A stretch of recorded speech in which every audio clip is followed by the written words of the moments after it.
Okay, guys, thank you everyone for coming. Our first order of business tonight is to adjourn from executive session. Could I get a motion, please? Mr. President, I move to adjourn from executive session. Thank you. Could I get a second? I second. All those in favor, please say aye. Aye. All right, now we're out of executive session. That brings us to roll call. Veronica, could you help us out there? Yes.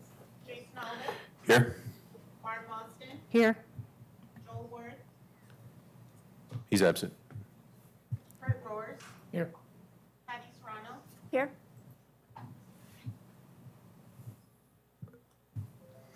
All right, thank you very much. Could you all please join me in a Pledge of Allegiance? I pledge allegiance to the flag of the United States of America and to the republic for which it stands, one nation, under God, indivisible, with liberty and justice for all.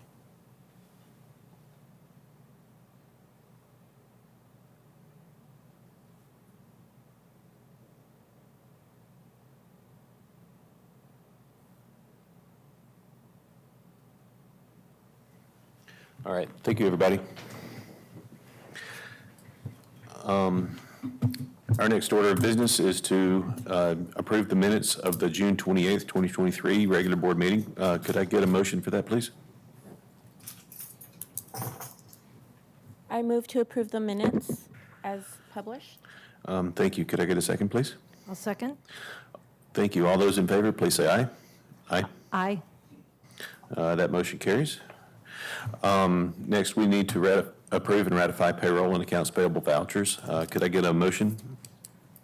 Mr. President, I move to, I just lost my screen, to ratify our payroll and vouchers. Thank you. Could I get a second, please? I'll second. All right. All those in favor, please say aye. Aye. All right. That brings us to correspondence. Mr. Narducci, is there any correspondence tonight? President Olive, members of the board, there's no correspondence this evening. All right, thank you. All right, our first order of business is our public hearing. Mrs. Berry is going to present our proposed expenditure budget.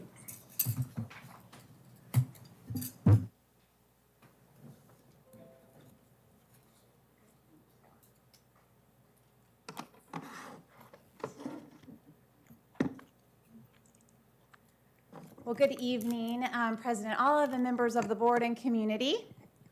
I'm going to start a presentation. There is a couple documents that were posted online. Our proposed budget, which is now becoming our adopted budget tonight, if the board approves the adopted fiscal year expenditure budget for 23-24. I cannot believe we're already in 23-24. We had a great 22-23, and I'm really excited about this upcoming year and welcoming students back next year, or next week. For this upcoming fiscal year. So we're going to talk tonight about the expenditure budget, and then because it's a public hearing, there's also the ability for you as the public to ask questions and for us to respond to those. There's also later on going to be, the next item will be a truth and taxation hearing. They go hand in hand because truth and taxation is one piece. It's a small tax, but it's part of an adjacent ways budget, which is, we'll discuss it a little bit within the adopted expenditure budget, but they do go hand in hand together. So like I said, tonight is the adopted expenditure budget. At our last board meeting, we had the proposed budget. There's nothing that's changed from the proposed budget for fiscal year 23-24 to the adopted budget for this upcoming year. A couple things that we're going to talk about tonight. We're going to cover the legislative updates and the budget highlights. We're going to talk and review the aggregated school budget, and so that you can understand what's in that budget. It's on the cover sheet. We want to discuss that. You see that posted, and I want to explain what that is.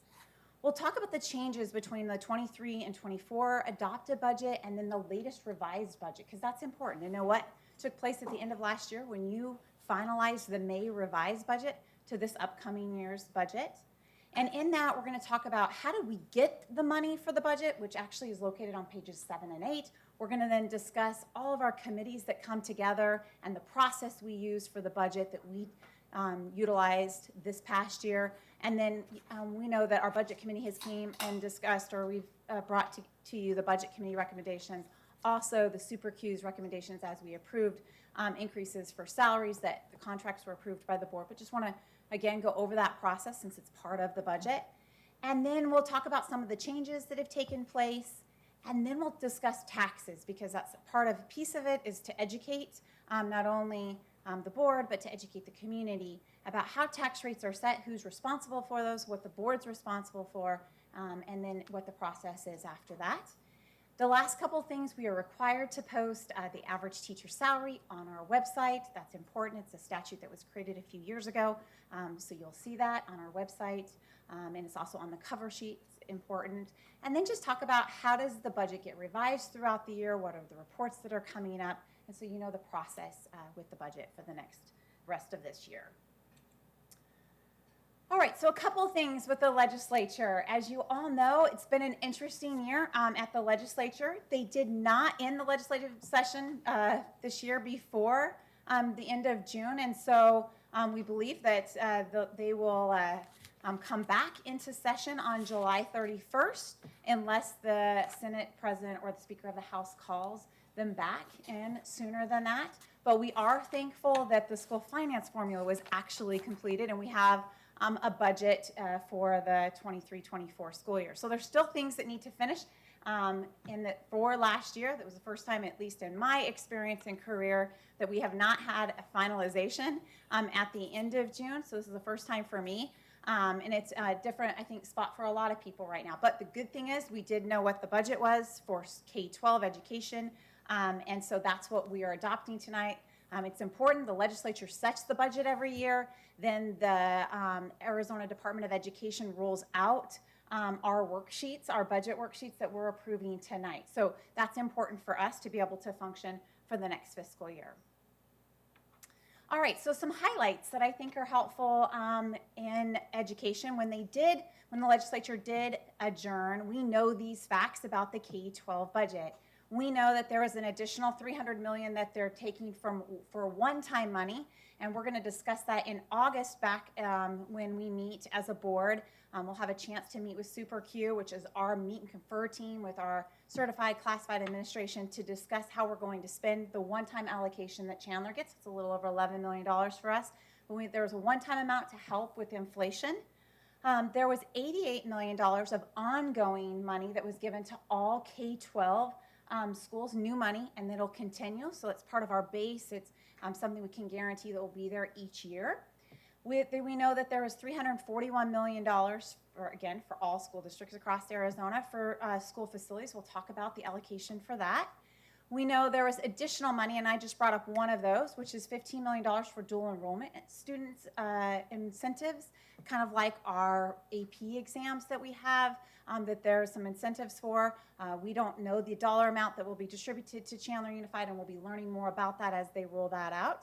And then we were very thankful that they already approved for a one-year fix to override the aggregate expenditure budget. So we don't have to be coming back in the middle of the year worried that we might potentially have to cut a portion of our budget this upcoming year. Now, there still needs to be a permanent fix. It's only a one-year fix, but they did override that. So those are the main things.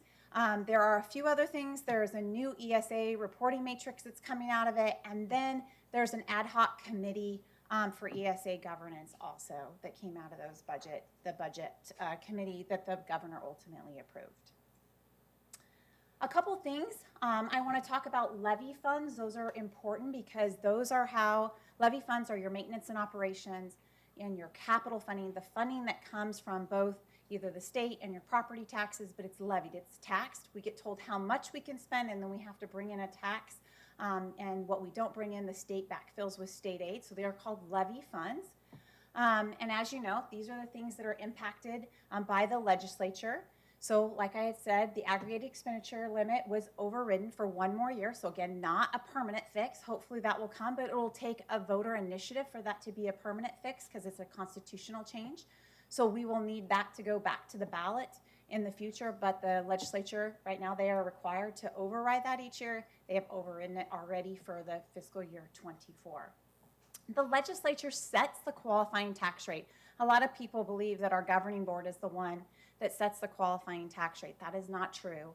That is ultimately set by the legislature. So each year the legislature looks at the assessed values, and ultimately if assessed values go up, the qualifying tax rate comes down. If assessed values go down, the qualifying tax rate is supposed to come up, and ultimately it's voted on by the legislature. So with assessed values across the state going up, the qualifying tax rate dropped to 3.31. That's for the primary tax. Our base support level, as you all know, it goes up. It was also voted on by voters that it has to go up at least 2% or inflation, the lower of the two, which would be, for us this year, the lower of the two would be 2%. But the governor also removed results-based funding in the sense of grant allocations for results-based funding, and she moved that dollar allocation into the base. So now it is part of the base support level. And so overall, there was about a 2.92% increase. And so that brings our ADM per pupil up to $4,914. The additional assistance, we're really fortunate for district additional assistance. I can remember a handful of years ago, we were down to getting about 10% of our district additional assistance, which is our capital money. We fought really hard for that. We were very fortunate at that time that both the Speaker of the House and the President of the Senate met with us, and we were able to reinstall how to get capital, and we were, each year they brought it back. It was part of Ducey's plan over 5 years to bring back fully funding capital. And so now we're fully funded with capital. For years, for a couple decades, it did not have an interest on it or an inflation factor on it, so it was the exact same amount. And last year, we asked for that to be increased and to give us an inflation factor in a sense on that. And last year, we received the first time we have an adjustment in a couple decades. And then again, this year, there was an adjustment made to that. Overall, there was also an additional $20 million statewide that was put into district additional assistance for district schools. And so overall, that's a 9.38% increase to capital, which is great. SPED and poverty funds, we also fought for that last year. There was additional money. Again, SPED had not been increased for years on the factor, on the weights. That was increased. Dr. Marshall actually really helped with that and identifying different groups that needed to be increased based on weights. And then also we now have, last year we have a, based on free and reduced rates, we receive a certain amount for poverty. And that amount has slightly gone up again because it will be continuous from here on out. Transportation support level went up per route mile. If you don't grow in the sense of more route or more miles, you're still at the same amount as you were the year before, but the dollar amount did go from $2.83 to $2.89. The classroom site fund, as you know, comes from sales tax. That went from $708 to $758. So those are the main levy fund changes. There are also some non-levy funds, so mostly federal and state grants that were changed by the legislature when that came together in the governor's allocations. There's $341 million that comes from the school's facility allocations. It's now underneath the operations. It used to be under the School Facilities Board. It's now called the School Facilities Division. There's around $200 million for building renewal dollars. That's for roofs, HVAC, all of those, about 8 different areas that our schools need to be maintained. And then $141 million for new construction. There's, again, qualifications for that in the growing districts for new construction. There's additional money for the school safety grant, so additional money to apply for SROs and school counselors and social workers, and that we did apply for. And then there was money, just one of the allocations particularly that we will be really interested in is the $15 million in dual enrollment, and we'll be learning a lot more about that. Dr. Gilbert and I and a few others will be listening on how that will be allocated and how we can spend those dollars. I just wanted to bring up just really quickly, I know there's a lot of questions a lot of times about the federal stimulus money, and I wanted to go over where we're at with that, with the federal stimulus money. There was 5 major areas for federal stimulus money. We only have 1 that is left that we actually will budget for in this next year, 23-24, and that's ESSER 3. So I just wanted to review that. We had the enrollment stability grant, because you can remember during During COVID, there's about 50,000 students across the state who were, in a sense, missing from the system. And of course, our system, for budgeting purposes, and we're on current year funding, is based on students. So the enrollment, there was a grant that the money came through from the feds to the state, and the governor distributed that. One of those was to help with the loss of students during that period of time, because all of our budgets were set on that. That was approximately $14.2 million that Chandler received specifically. ESSER 1 was about $3.2 million. We have spent all that, just like we did with the Enrollment Stability Grant. ESSER 2 was $13.5 million. We have finalized all of that. The Education Plus Up grant and the 100th Day grant that was underneath Ducey's administration was about $16.8 million. That actually came to an end on January 1st, and then we had to reapply for the amount that we had been previously approved for underneath the new grant, underneath Hobbs' office, for the ARPA grant, and that finishes August 1st, 2024, but we will finish all of those expenditures in 22, 23, so that's why it says finalized on that. And we received every penny of the amount that we originally were granted, and then we reapplied underneath Governor Hobbs' amount for the amount that we did not receive under the first two grants. We received that amount, and that part is finished for last fiscal year. There's $30.6 million for ESSER 3. There's a portion of that we will finish this year and the beginning of next year. So that's the only federal grant. So one of the major changes that you see in the aggregated expenditure budget is related to federal dollars. That's very important because, as you know, we finalized most of these grants over the last 2 years, and now all that's left is the ESSER 3 piece, and then it will be finalized, the majority of that this year, and there will be a small portion into the next fiscal year. All right, so what did that mean to CUSD specifically? What did that legislative budget? Well, what were the main areas?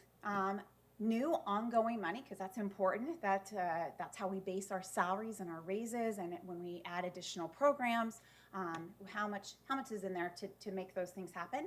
We had an increase to our base support level of $7.9 million, almost $8 million. We had an increase to some of the weights in M&O of about $200,000. And then our unrestricted capital, where we showed that they give us an additional 9%, that equated to $2 million. The one-time K-12 supplemental money that came from that $300 million that was allocated for the entire state, for us particularly, that was around $11.7 million.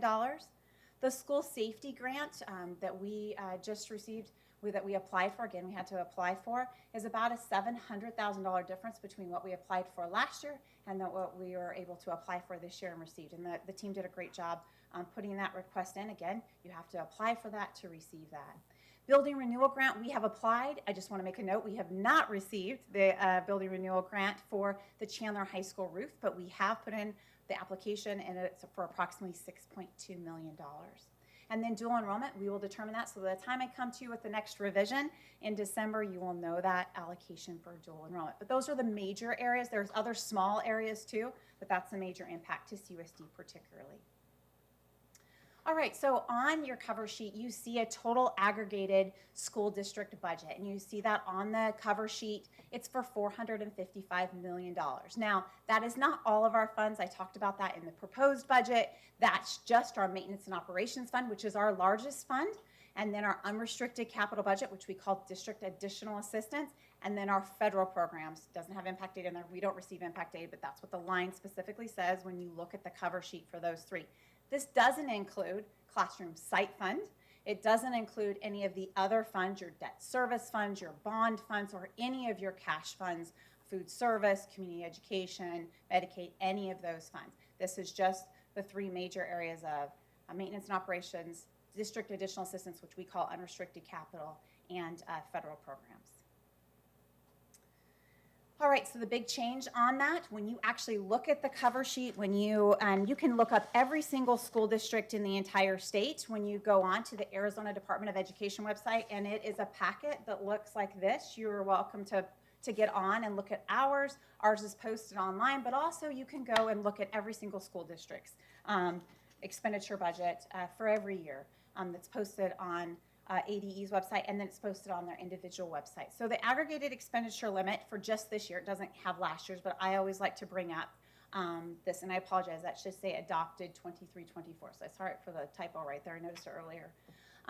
We actually, so if you look and you see on the cover sheet, you're going to see that our adopted budget is $373 million for maintenance and operations. Last year it was $367 million. So the difference is $6.2 million. I'll discuss that difference. Unrestricted capital was $41.9 million last year. This year it's $43 million, a difference of $1.1 million. Our federal programs last year was $56 million. It's now $37 million, a difference of $18 million.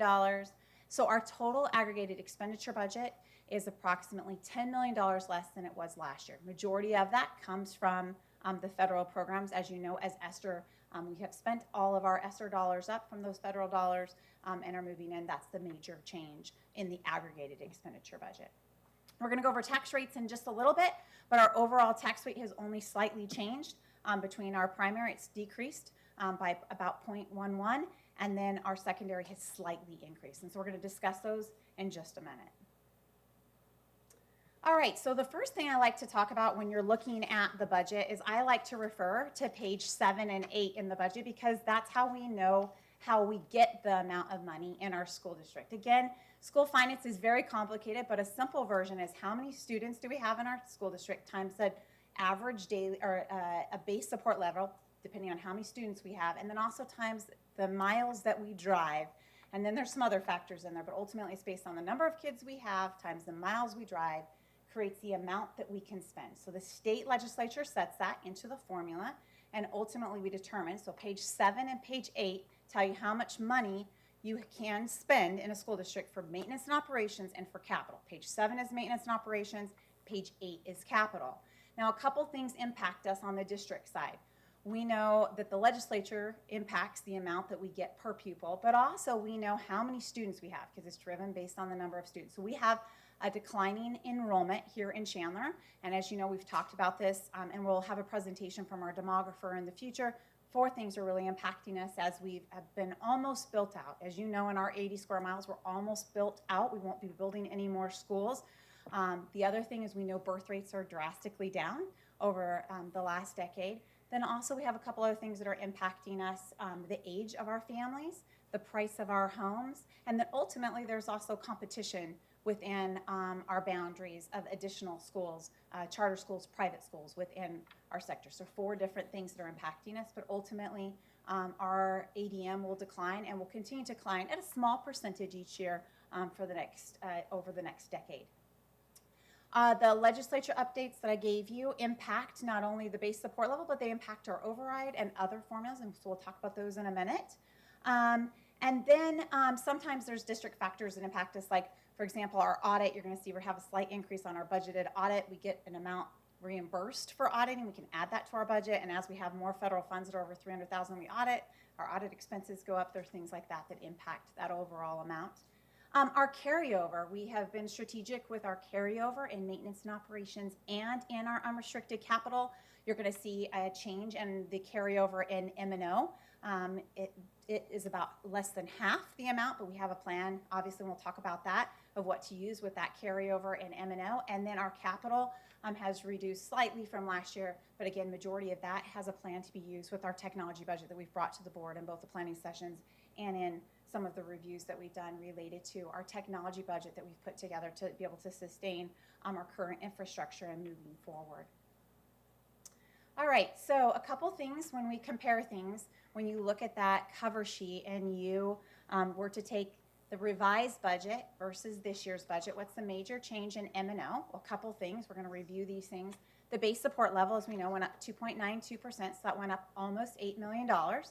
We have a decrease of ADM. We're projecting at least a 200 ADM decrease for our students across the K-12 arena. And so then we have our override, because the base support level went up. It's based on the number of students last year, but based off of the new base support levels this year. So therefore, our override allocation is 15%. The voters approved that in 2021, and that will increase by $1.8 million. Our teacher experience index has gone down.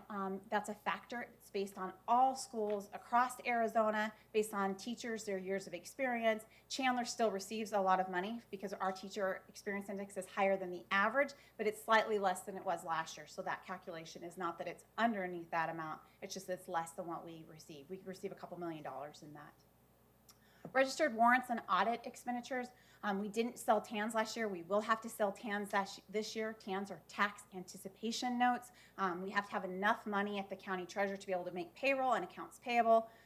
You'll see at the next board meeting or in August or beginning of September when we bring to you tax anticipation notes, because ultimately we need to make sure we have enough cash on hand to be able to do that. The state is a couple payments behind. They had to borrow back in their first recession, back in 2007, 8, 9.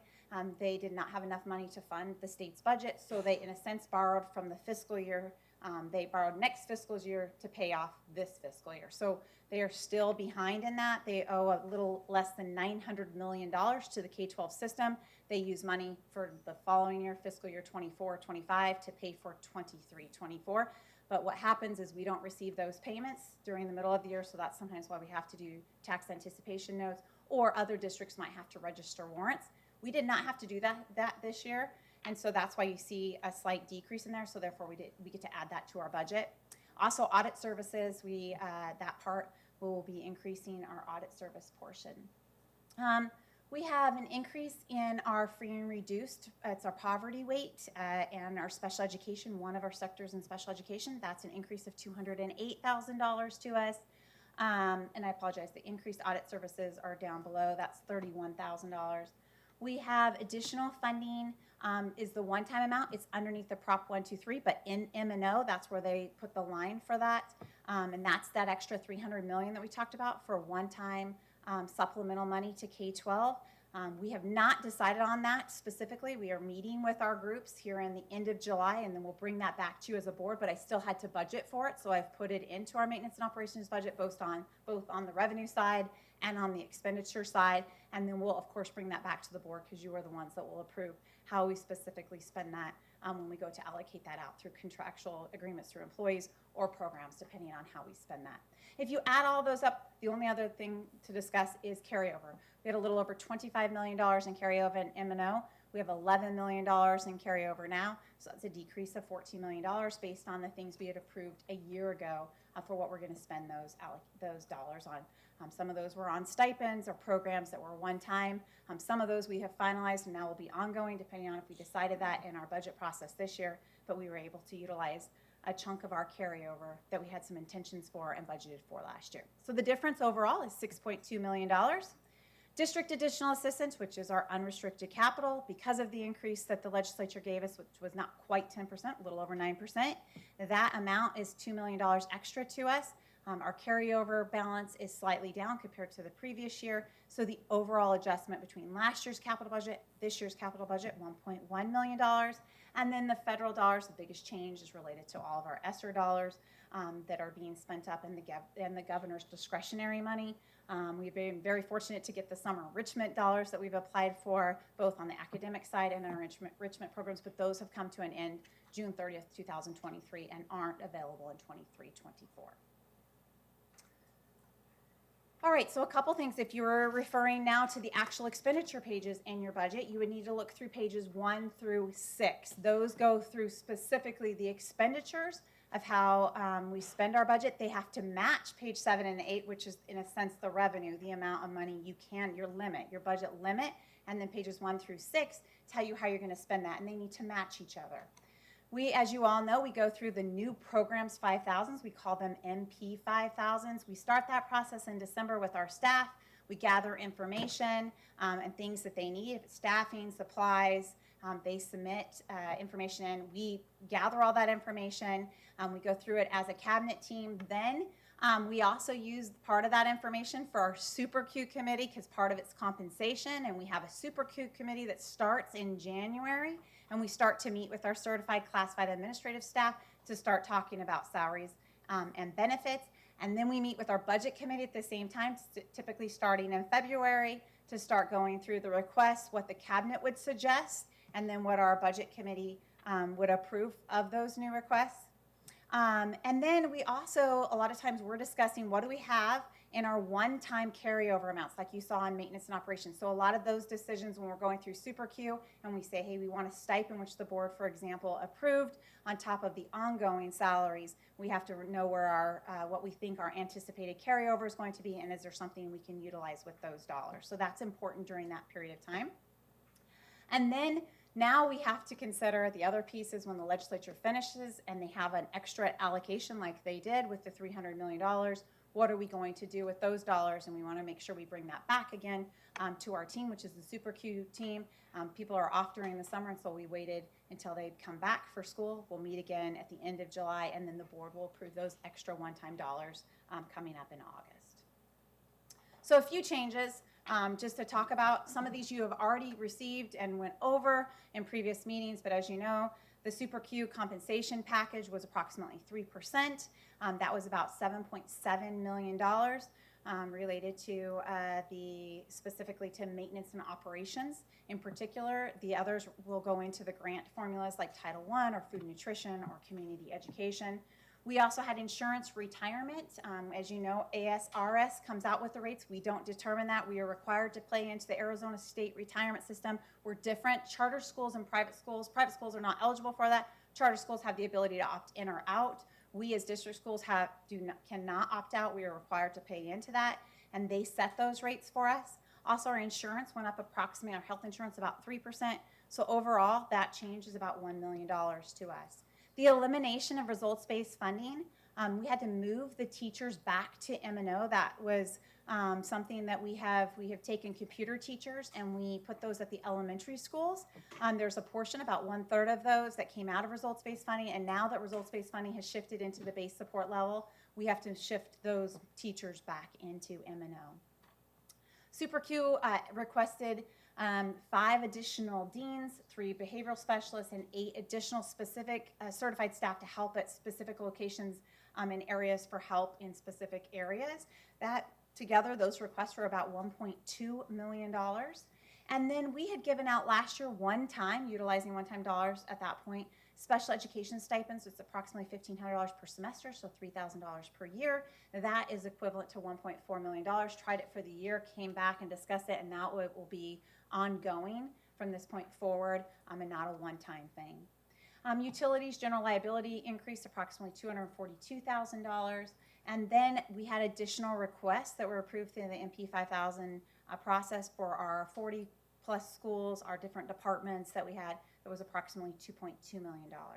Now, one thing that Dr. Gilbert does with Dr. Nance is they work through, and with their executive directors, the staffing model for our schools. And since we are declining for students, those staffing models, each school is based off of the number of students that will be attending that school based on predictions. And so approximately 15 staff members based on not the individual, but that positions. And we do that through attrition and retirement, so we're not riffing anyone, but ultimately 15 positions we are not filling based on the slight decrease that we have in enrollment. A couple of other things, we had some one-time requests from maintenance and operations. There was around $717,000. And then we had a retention payment that is for our classified staff at $2,000 and our administration and certified staff at $1,000 apiece. And then we have the ability to potentially spend up to $11 million if needed, either on stipends or programs. And again, that will be determined when we meet with Super Q and then ultimately brought back. But we budgeted for that in a line so that we can utilize that and make the adjustment once we come up with that finalized decision. Again, a big process through not only MP 5000s, but the Super Q committee, the budget committee, and then bringing it all back together once the legislation wraps up. Page 3 of your budget is specifically is Prop 301. The allocation increased from $708 to $758, so about a 7% increase. Now, as you know, all funds are reported underneath one fund. It used to be funds 11, 12, and 13. There was very specific criteria for each of those funds. Now it's underneath one fund, Fund 10.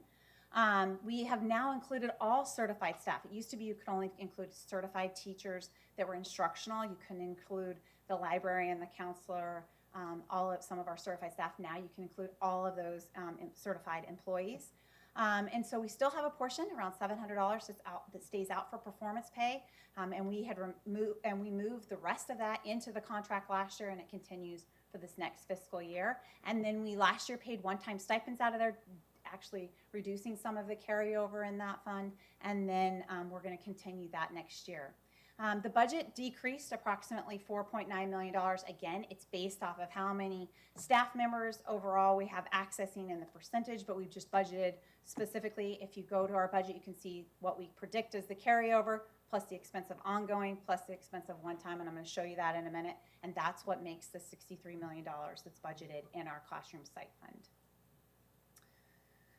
A couple things, the contractual changes, like I talked about, we moved everything into the base support, which is great because then our base support level went up. Before you saw the base, plus you knew you were going to get Prop 301. Now, actually, it helps for advertisement purposes and people to understand how much our contracts are. We still are giving out. We negotiated with the certified organization a $2,000 one-time stipend, and then they can also access additional $1,500. So on top of our base support that went up in our contracts, we also have the ability for our teachers to access the $2,000, the $1,500 in PD, and then that $700 I talked to you about in performance pay. Things that are important, though, to understand in Prop 301 and why do we have carryover in Prop 301. It's really important, especially if you go back to the Great Recession and see what happened. So it's really important to know that just 3 years ago, we were at $427 per pupil in sales tax, and now we're up to $758. And during the Great Recession, it dropped to $112 per pupil. So we have to be really careful. It's based on sales tax. And so we want to make sure, how much do we need for it to sustain the $29 million approximately that's in ongoing expenditures that's part of just the contractual amount, just the part that's in their contract every year. That would cost us about $565. So we do have carryover in that fund so that if it does decrease, we can gradually move that down and address it and not have to cut contracts immediately with that amount. So here is an overall estimate, and we'll finalize this when we do the AFR, but here we think our carryover into next fiscal year will be $23 million into 22-23. Our revenues at $758 times the number of weighted students that we have in the district is $39 million. We get to take interest on the account and add that to the budget, which is $183,000. We know that our contracts alone cost us $29 million specifically for the percentage of the contract that a teacher has. We give them money out of Prop 301 and M&O, or let's say Title I, to make up their total contract. That's $29 million. And then we have what I talked about with the $2,000 stipend, and the $1,500 for professional development is approximately $10 million. We're trying to utilize some of those additional dollars. That will carry it over around $23 million for the fiscal year into next year, the following year into 24-25. And again, we're very particular. We can only spend that on teachers' contracts. It can't go to build a building. It can't go to administrators. It has to be specifically spent on teachers. But we want to make sure we're careful with that and that we can sustain those contracts, and additionally some of those stipends that are in there in professional development for the future, and have the ability, if it were to drop drastically or drop back down to $427, we'd have the ability to make that up for a couple years, up to that $565 per student, to know that we have enough for that fixed contract. That's really important. All right, unrestricted capital. As you know, we spend our unrestricted capital dollars on library books and textbooks. We have instructional aids that we give out, allocations to our sites. Each site gets a certain amount of capital. We have money for furniture and equipment. We do a refresh for some of our schools. For example, for desks and furnitures, we have our schools on a rotation. Vehicles, which mean our white fleet, and people forget, they sometimes think we have yellow fleet, they see the buses, but you forget about the plumber vehicles, the technology trucks, the food service vehicles, all of those things. It's called our white fleet, and that's for our support service side of the house. Can't pay for that out of bonds, so ultimately that comes from unrestricted capital. And then a portion of our technology budget comes from here. A big part of the carryover is going to go towards our technology budget. As you've seen, the technology budget of approximately $30 million per year. A portion will come from capital, a portion will come from bonds, and then we'll utilize some of our other funds, cash funds, to make sure we can maintain that until we ask the voters again to renew the need for technology within a bond or a capital override. All right, so ultimately, there's other funds. One of the sheets called on page 5, it says other funds, capital expenditures. It outlines unrestricted capital funds again, just like it has on page 4, but it also goes over bond expenditures. And so bond expenditures are up from 22-23 to 23-24. We do a whole presentation on our capital expenditures in the end of September. We'll go over that. We'll go over the projects we've completed, the projects we have for the future, and that usually is when we go through details. We also have board sessions where we work on that with our board to talk about the projects. And then each of our big projects come back to the governing board for approval through whatever contract that we do, if we do construction management at risk or a different type of bidding process. But some of the major projects that are underway are the Galveston Elementary School, and those are some of our great kids from Galveston that are on there saying hi to you. We have turf football fields that you approved in one of the first phases last board meeting. We're reimagining 7 of our schools. We have buses that we're purchasing out of here, technology, furniture and equipment. We also have our preventative maintenance of about to take care of our 5.5 million square feet. We have a 10-year capital plan just on preventative maintenance alone. And then we have just renovations, typical line items that we have to help with health and safety issues or different needs that we have at our schools based on the direction of where we're going at each of our campuses. Adjacent ways is also on this page. We have an additional request for $2.5 million. We're carrying over a few $1 million in the adjacent ways.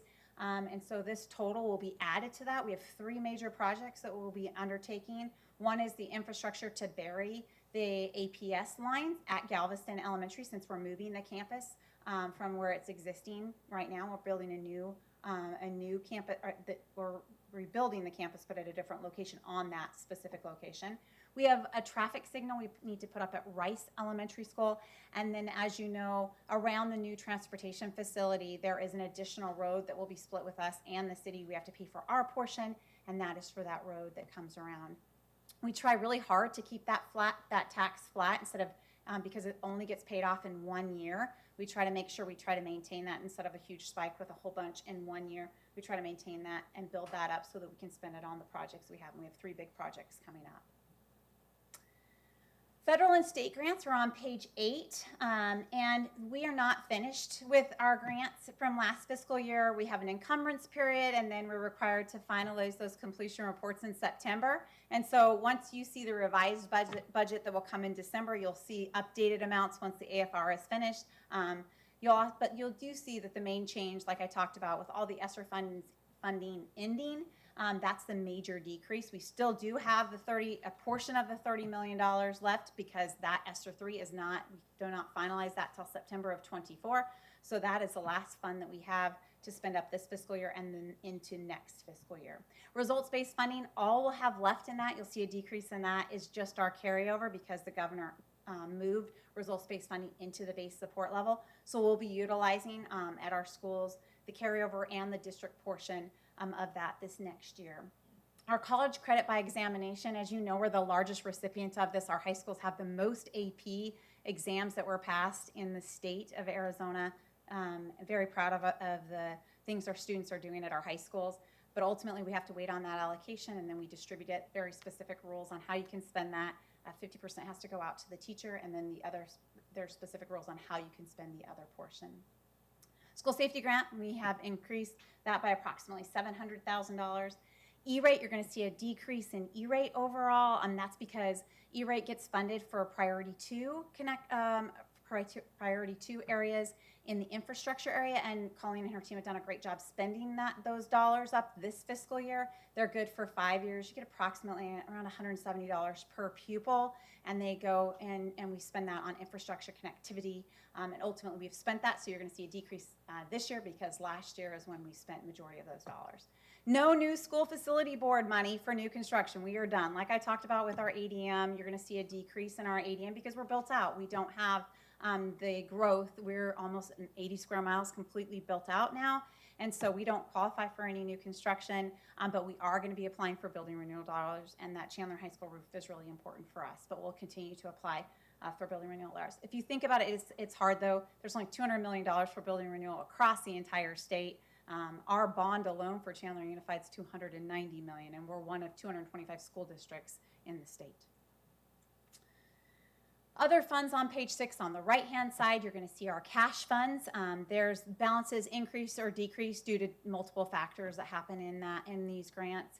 510 is our food and nutrition grant. Or our food and nutrition fund. You're going to see a decrease mainly because it's been declining since last year, as you know, and this year because there's no more universal free lunch, but also because we had some major renovation projects. If you had a chance to go over to Hamilton High School, it's pretty amazing the things we've done, and same thing with the central kitchen. I know most of you have got to see that, but we really have done a lot to our kitchens. Very proud of our kitchens and where we've came over the last few years in making improvements to make sure that we're meeting our students' needs in those areas. Funds 525, which is auxiliary accounts. Our 526 was our tax credit accounts. 515, which is our civic center funds. Our 530, which is our gifts and donations. And 850, our student activities fund.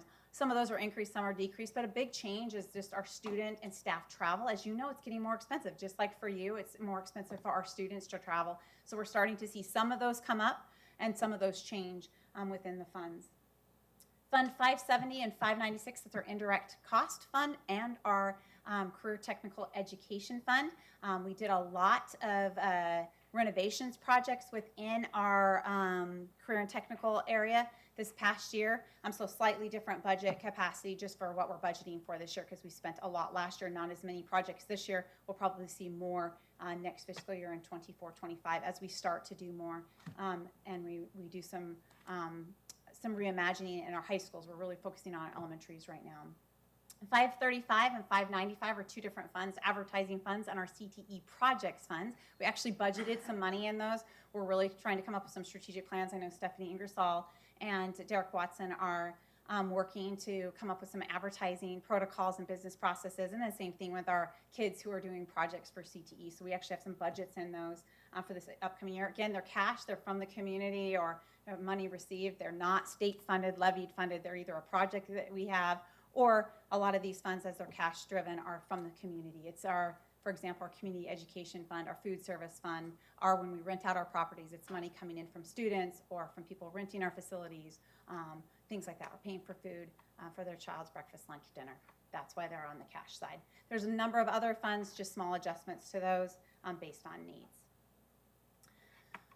The last piece, again, as we know, that inflation one-time amount, again, I've said it a couple times, but we will be discussing that at the next August board meeting. But again, it's both on our revenue side and our expenditure side on page 1 in your budget.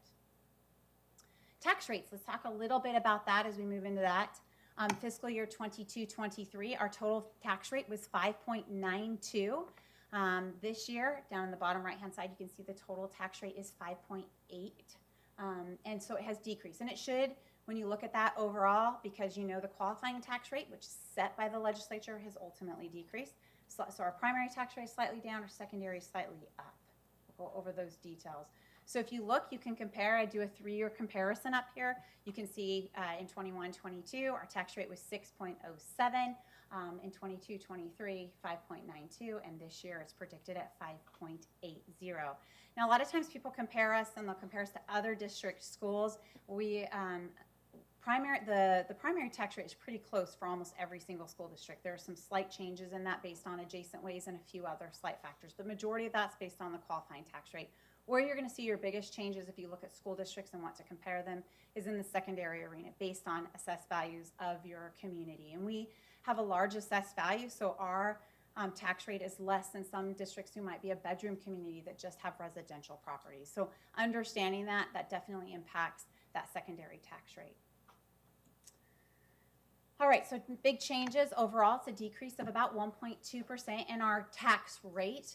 Doesn't necessarily mean your taxes will go down, but our tax rate, as you know, the qualifying tax rate went down from 3.4 to 3.3.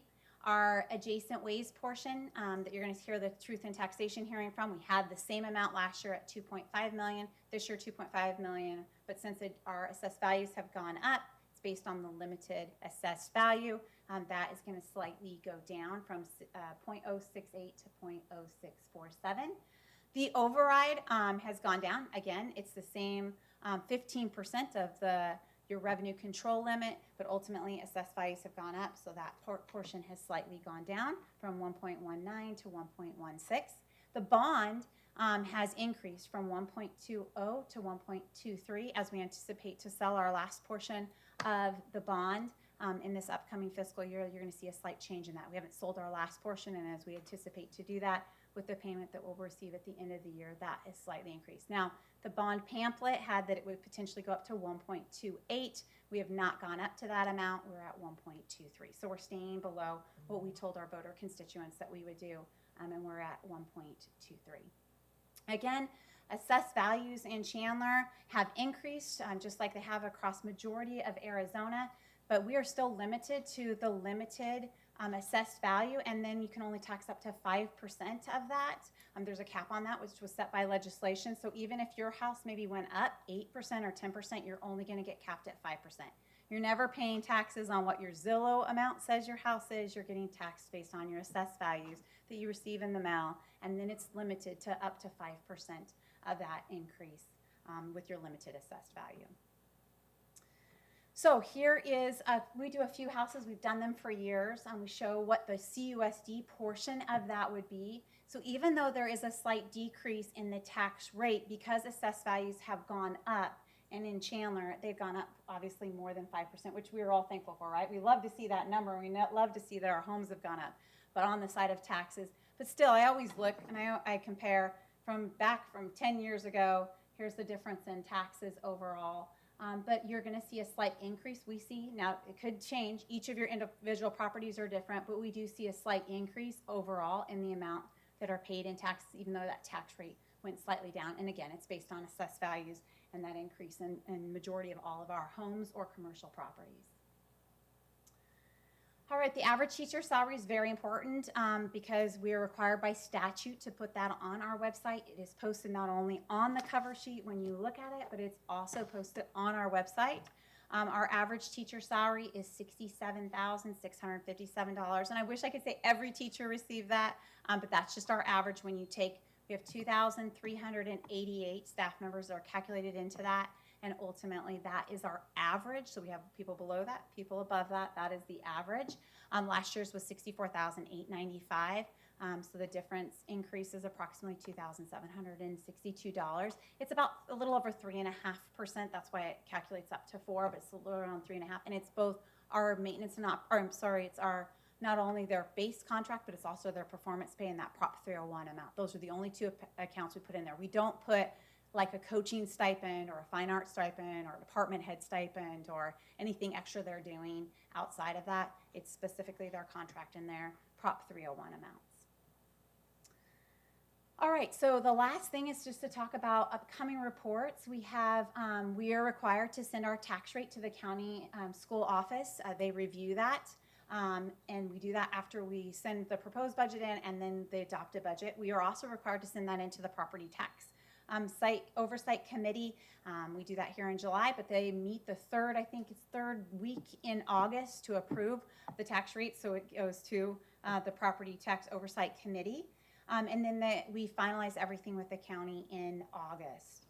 We have an encumbrance period, which means we have to pay our bills from last fiscal year for 60 days. So in July and August, we pay our bills. We finish our state completion reports for all of our state and federal grants, typically by September 30th, unless there was an extension.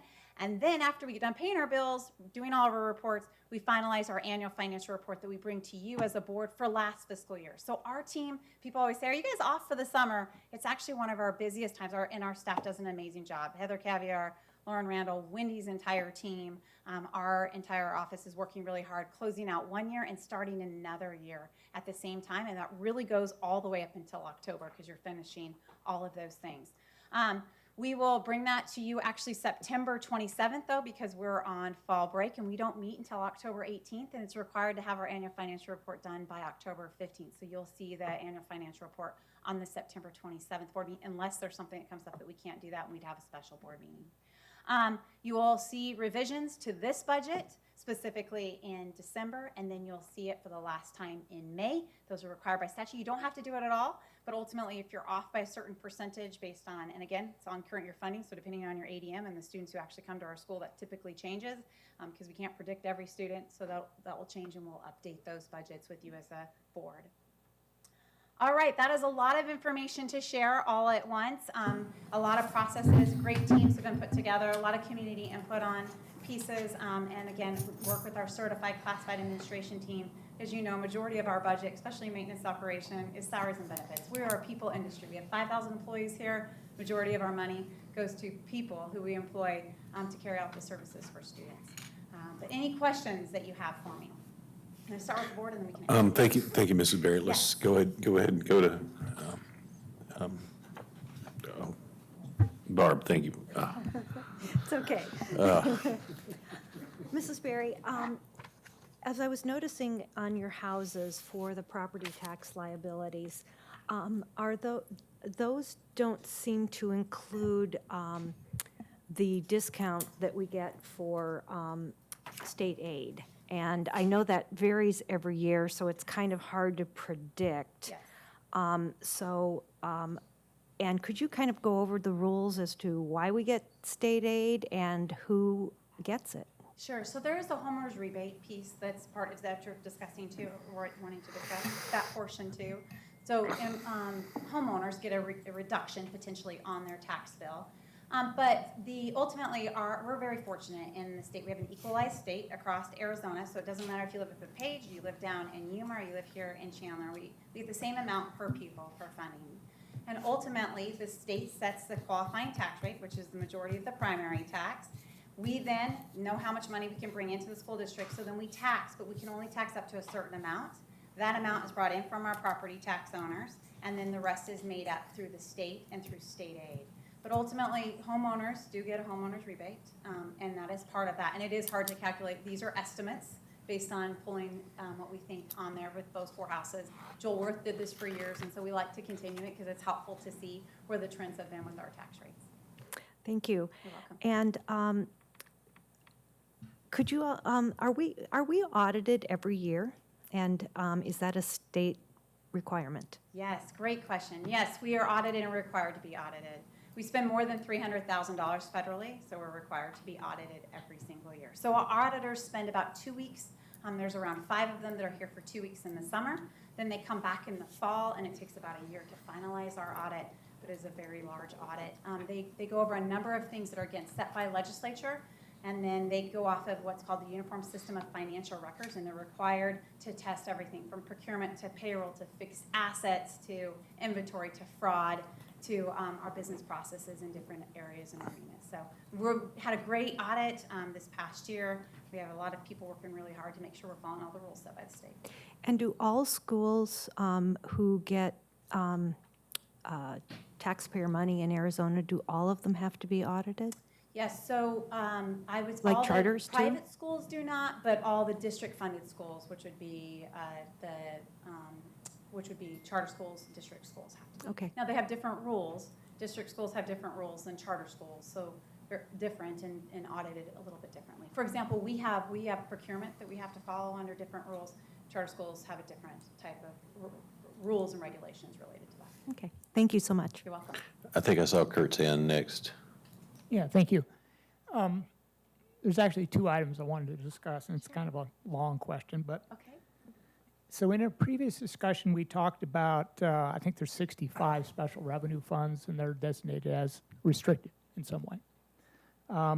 Closer look actually reveals there's only about 11 funds that account for maybe 98% of the $140 million that is accumulated there. 6 of those funds carry balances of $10 million or more. So, for example, one of these is the Civic Center Special Fund, Fund 515. You just talked about it. And this concerns the Chandler Center for the Arts, a joint venture between the district and the city of Chandler, which they split fees that are charged for its use. The revenues last year were about $1.3 million against expenses about $800,000, giving a profit of about $500,000 or so. That fund has accumulated a balance of nearly $14 million over the years. So this fund being designated as restrictive, it's easy to understand the monies received for special revenue projects such as this should be deposited in that fund. Okay, that's the rule, right? So the question, I'm sorry it took so long to get to the question. Okay. What are the specific restrictions on moving funds out of this special revenue fund to be used elsewhere if we need them? great question. So a couple things I want to clarify. One, the Chandler Center of the Arts and us have an IGA between the city and us. So the money coming into the Chandler Center of the Arts on the city side, actually those dollars don't come into the district. So that fund doesn't represent the Chandler Center of the Arts. Like when you're seeing the theater productions that are happening at the Chandler Center of the Arts, that goes to the city. Our IGA, they have authority over the Center of the Arts Thursday through Sunday. We have access Monday through Thursday. So we don't actually account for those funds. Majority of the dollars you see in the Civic Center Fund come from transportation. So when our students go on field trips, for example, we don't get funding from the state for those additional dollars for them to go on field trips. So if our students want to go to science camp, parents pay in to a fund, and ultimately transportation, we have what's called Trip Tracker. We set up a system to where they then schedule a bus and then cover the expenses of that bus to ultimately drive up to and from, let's say, Prescott. So majority of the dollars coming in come from transportation for all of our extracurricular activities, and a lot of that's funded through our extracurricular tax credit and our auxiliary. And so ultimately, we bill each of those schools and they reimburse that, and that's what goes into our Civic Center. The other thing is churches. We have churches who rent our facilities and our Performing Arts Center. That's where that money comes from. And then we do have small areas at our schools where they're renting a field, where they have cricket from the community that comes in and plays cricket on one of our fields, or students come and rent a couple of our, let's say, our elementary school in one of the fields. 2 of our fields are also managed by the city. When they rent those out in the evenings, we don't receive the dollars for that. That stays at the city. So again, we have a lot of intergovernment agreements to make up those pieces. But just so I want to clarify that. We do have money in Civic Center. Civic Center is one of those unrestricted dollar allocations. That was changed, actually. Gilbert Public Schools helped change that, I want to say about 8 or 9 years ago, to where we can utilize those funds for multiple things. We can buy capital out of it, we can spend M&O, we can spend it to repair things. It is one fund that's unrestricted. So when the board did the resolution to allow for unrestricted, we can spend up to 10% of our unrestricted, that's one of those funds. So that's one of the amounts that we can spend that we are allowed to spend on about anything. There's a few funds that are like that.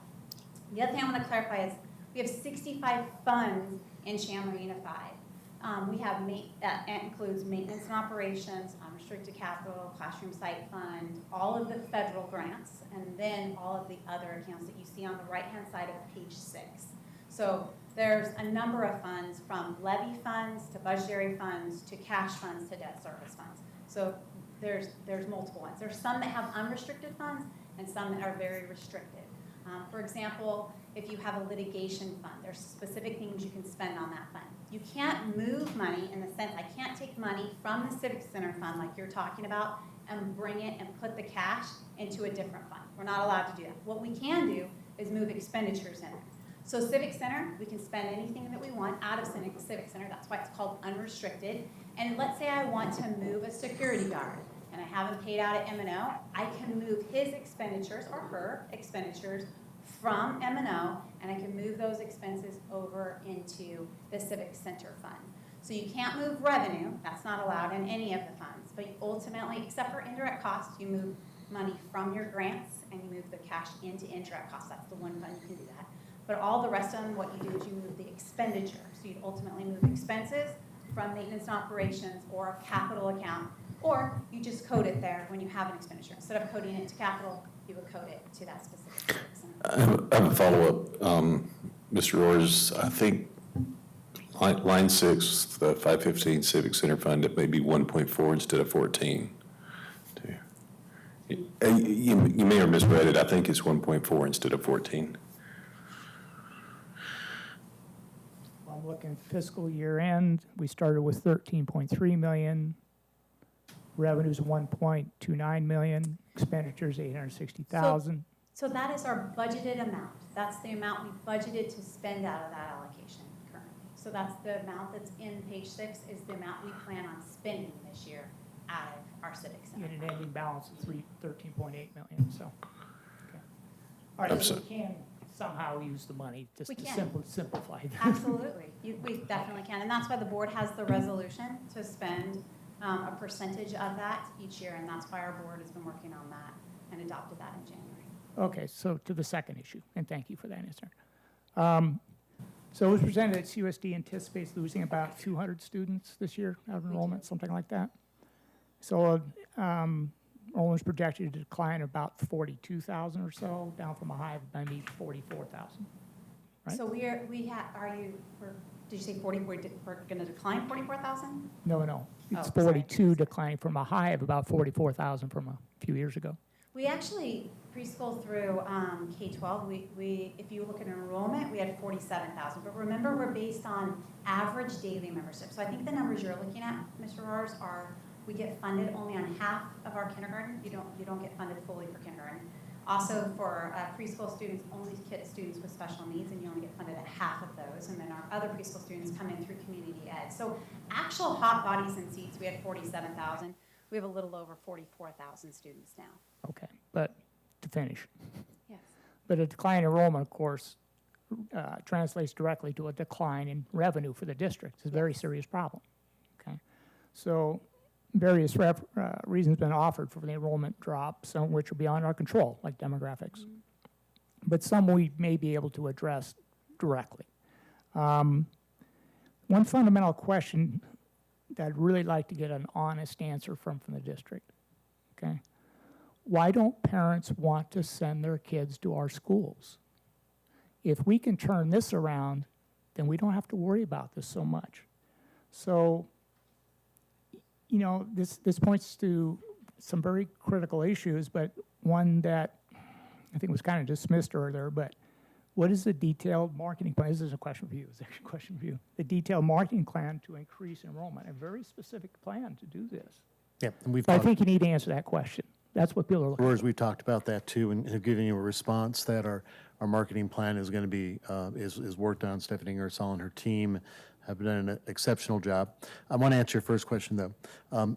CUSD has a great market share and probably one of the highest of bringing students in that live in its community. But you can't ignore that there's choice, and parental choice is a big piece that's been pushed as parents being able to make decisions of programs they want their kids in. Some parents choose programs that are private. Some parents choose programs that are charter specific. But I think Chandler has answered the call for many years by providing choice schools within our district and actually changing more rapidly than other districts have, which has kept our capture rate pretty high. Well, what is our capture rate right now? About 70? 77, I want to say, percent. Percent. If you take students. So you can look at other districts that are around us. Some have capture rates of 54%. So we're still capturing them. Do we want every student to go to Chandler Unified School District? Yes, but that's not going to happen. But we want to create an environment and choices for parents that where they feel comfortable, they feel that their kids can prosper, and that works good for them. But in this world of parent choice, which has been among us for 20 to 25 years, and I remember us having these conversations 25 years ago when we went into providing more choices for parents. And that's the whole thing, is finding a place where they feel their child belongs and can prosper. There's really no such thing as a neighborhood school anymore. With open enrollments and with the state actually pushing choice campaigns, ESSA being pushed as well to pay kids to go elsewhere. It's a very complex resolution. All we can do is offer our best every day. Put the best teachers in front of the best students, and know that we're producing some really fine stuff. We can market. We can market all the time, and we market in variable sources. We count our capture rate from marketing based on how many hits it hits. But I want to say that progressively, we talk about finances. Our counterparts put a lot more money into their marketing campaigns. A lot of their funding goes to their, some areas that have low capture rates are putting $1 million, $2 million into their direct marketing. Some of our charter opponents do that as well. And so we can always put more money into marketing too. I think the best product we have is our parents feeling like they're getting the program their children deserve and need, and that our achievement is what they're seeing, that they're achieving in our schools, not only academically, but that their kids are connecting and they have those opportunities to move to college, enrollment, enlistment, and employment or entrepreneurism. And so I think we've done it well. I don't want to say the sky's falling, but I do think you're right. We have to put more effort into attracting or retaining a student now than we ever have had to in the past, based on all the options that are available to them. Thank you, Frank. Sounds like, I'm sorry, there's a lot of feedback. It's hard for me to hear myself. Sounds like there's a lot of parents that just don't know any better, and we're going to try to fix that. But that's beside the point in this presentation. We're going to try to keep on and answer some more questions or ask some more questions of Lana. Does anybody else have any more questions that are pertinent to what we're doing right now? If not, we can go on and ask people in the public in the room if anybody has any questions. Yes, ma'am, you could go to that microphone right there.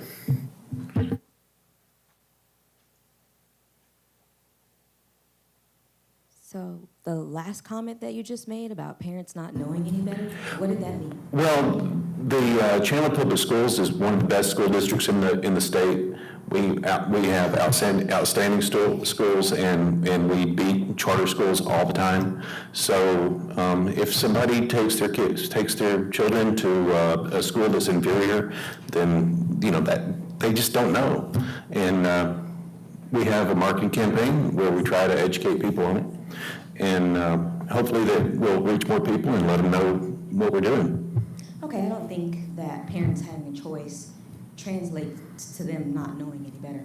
No, parents do have choice, and they can go wherever they want to go. But that's my opinion. I don't speak for the entire board, right? I mean, well, I guess I do in a way, but. Thank you. All right, thank you. Does anybody else have any questions about Mrs. Berry's presentation? All right, thank you.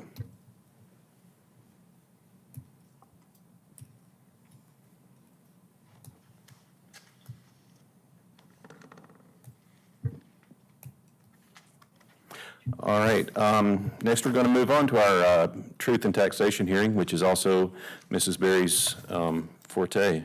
Yes. Thank you, Mr. President, members of the board. So tonight, you are going to be approving the adopted expenditure budget, and part of that, again, has the adjacent ways. One requirement by statute is that we hold a public hearing on the truth and taxation notice or tax increase. And so up on the screen is the publication that's required by statute to put in the newspaper. I've been doing this for 23 years, and we still put it in the newspaper, even though majority of people don't always see that in the newspaper. So we also post it online for them to see. But this has been a requirement that we are required to do, is post it both in the newspaper and online. So hopefully we grab both audiences, people who watch the newspaper and people who can look online. As you can see, there is a levy of $2.5 million. It's a levy for 1 year, so it's paid off in one fiscal year. It's $2.5 million. It's the exact same amount as last fiscal year. The amount of ultimately on property taxes on a home, and again, somebody asked me today, how come it only shows a $100,000 home? There's not a $100,000 home in Chandler. I said it's again statutorily driven. This hearing and this notification is statutorily driven. But ultimately, you can take this $100,000 and multiply it by 2 or by 3, by 4, by 5. If you have $1 million home, by 10, you could ultimately times it times $6.75. So if your home is $200,000, then it's going to be ultimately $13.50 for the year for the portion of the $2.5 million. If the board, this is the only thing the board can actually authorize a tax for.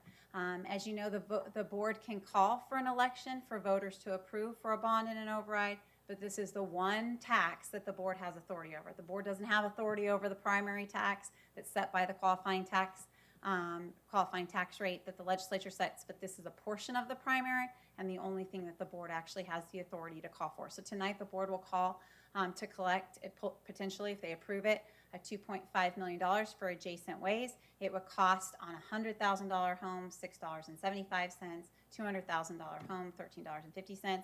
If not, and it wasn't approved, the only tax ultimately would be 28 cents per $100,000 home, and that's for a dropout prevention amount for about $107,000 that has been grandfathered in for a couple decades now. That costs on a $100,000 home 28 cents per year total. So the difference between that is about $6.46 approximately. It was required to be put in the newspaper. It was put in the newspaper on July the 7th and posted. It's required 10 days before the board meeting. It's required to have a hearing tonight on it. As you saw, we talked about the projects that were part of the Truth in Taxation, in a sense, the adjacent ways. That would be Galveston Elementary, where we're burying the APS lines. It would also be for the Rice Elementary traffic light, and then for the extra road that goes around transportation. We'll utilize the carryover that we have in that fund. We're allowed to carry over funds in that, and then we'll add the 2.5 to be able to cover all three projects. Tom Dunn works with that to try to get an estimate. Again, how is this what is the oversight on this? We first have to do this. We have to post this. The board has to approve it. We have to have a hearing on it. And then each project has to go back to the school facilities division, and the project has to be approved. It's on review for 60 days. Ultimately, it has to get approved through the school facilities board and then or division, and then we can start the project. So each project has to go to the state and then has to be approved and then will come back to us. So ultimately, there's a lot of oversight, not only on how we collect the tax, how the board approves it, but then how we can spend those dollars for the future. Any questions for me on it? Yes, Ms. Mustin. In last tax year for 22-23, was it only 28 cents or was it $6 and Yes. something? So last year, the overall amount was right over $7 total, and the portion for adjacent ways was around $6.80 for the adjacent ways portion, because remember, now our assessed value went up, so therefore adjacent ways tax went down. Same thing for $107,000 last year. The assessed value was less than this year, so that's why there's a slight change in that too. So it seems kind of, I guess, strange that since this tax was at $6.80 last year, and now it's $6.75 that we have to put it in as a tax increase. Right. And the reason the law requires you to do that is because since it's a new $2.5 million, ultimately it would go away if the board does not approve it and ask for a tax. So therefore, because it's an annual tax and paid in 1 year, the board is required every year to do truth in tax. So our district has been doing a truth in taxation hearing for a number of years. Thank you so much. You're welcome. All right, thank you. Mr. Roars. Is the $2.5 million the maximum allowable by law? Is that how that works? No, we can actually do more than that. So if you recall, when we built Castile, I think our total amount that year was the highest since I've been here in 10 years. It was around $7.6 million when we were pulling the utilities for Castile and then Auxerre. But you can do more than that. Ultimately, the board can have the authority for the dollar amount. There's not a threshold amount on that. Really? So how did we get to $2.5 million? Because I think it was $2.5 million last year, too. We did, yes. We've been trying to plan out projects like I talked about earlier. We're trying to keep that as steady as possible for our taxpayers, trying to make sure that we manage we know that a lot of taxpayers are on fixed incomes, and so we try to manage our tax rate and try to keep it as flat as possible for our taxpayers.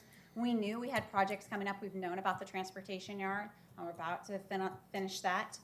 We knew about Rice Elementary, and potentially as we've had more students come there and as that school fills up, that traffic light. And again, now that we're into Galveston Elementary, that's where we'll do the additional amount also. So we've tried to plan for that. Tom and his team have planned for a number of the projects.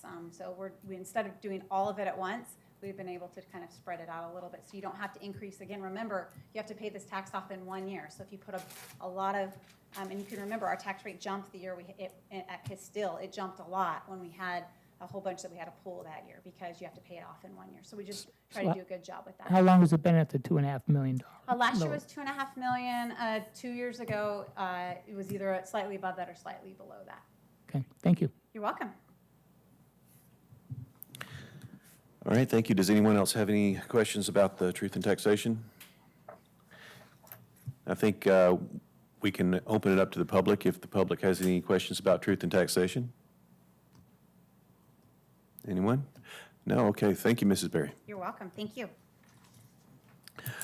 All right, that brings us to our superintendent current events. Mr. Narducci, do you have anything to tell us about today? Yes, I do. President Oliva, members of the board, today our returning teachers reported back to the district for another great school year. I was able to make it out to Perry High School this morning, as well as Conley Elementary School, and meet with their staff. And a feeling of excitement for the new year was evident. Last week, 300-plus new teachers attended our Destination Chandler New Teacher Orientation. Many of you were there. Mr. Roars was there. Ms. Mosden was there, and Mr. Olive, you were there as well, to greet and see that our new teachers coming in were supported. And the orientation started off with a breakfast on July 5th. Although the room was a bit warm, based on us not getting the air conditioning in on time, I told the group it was kind of like Survivor, and if you make it through today, your year is going to be great. So it was a great success. The event was a great success. I want to thank our Human Resources team and Abby Dreck, our Director of Professional Pathways, for the dedicated efforts that go into onboarding our new staff. Tomorrow we'll be hosting an all-staff back-to-school rally centered on the theme of the greatest district. This is you, this is me, this is CUSD. And here's a quick video that we believe highlights just that.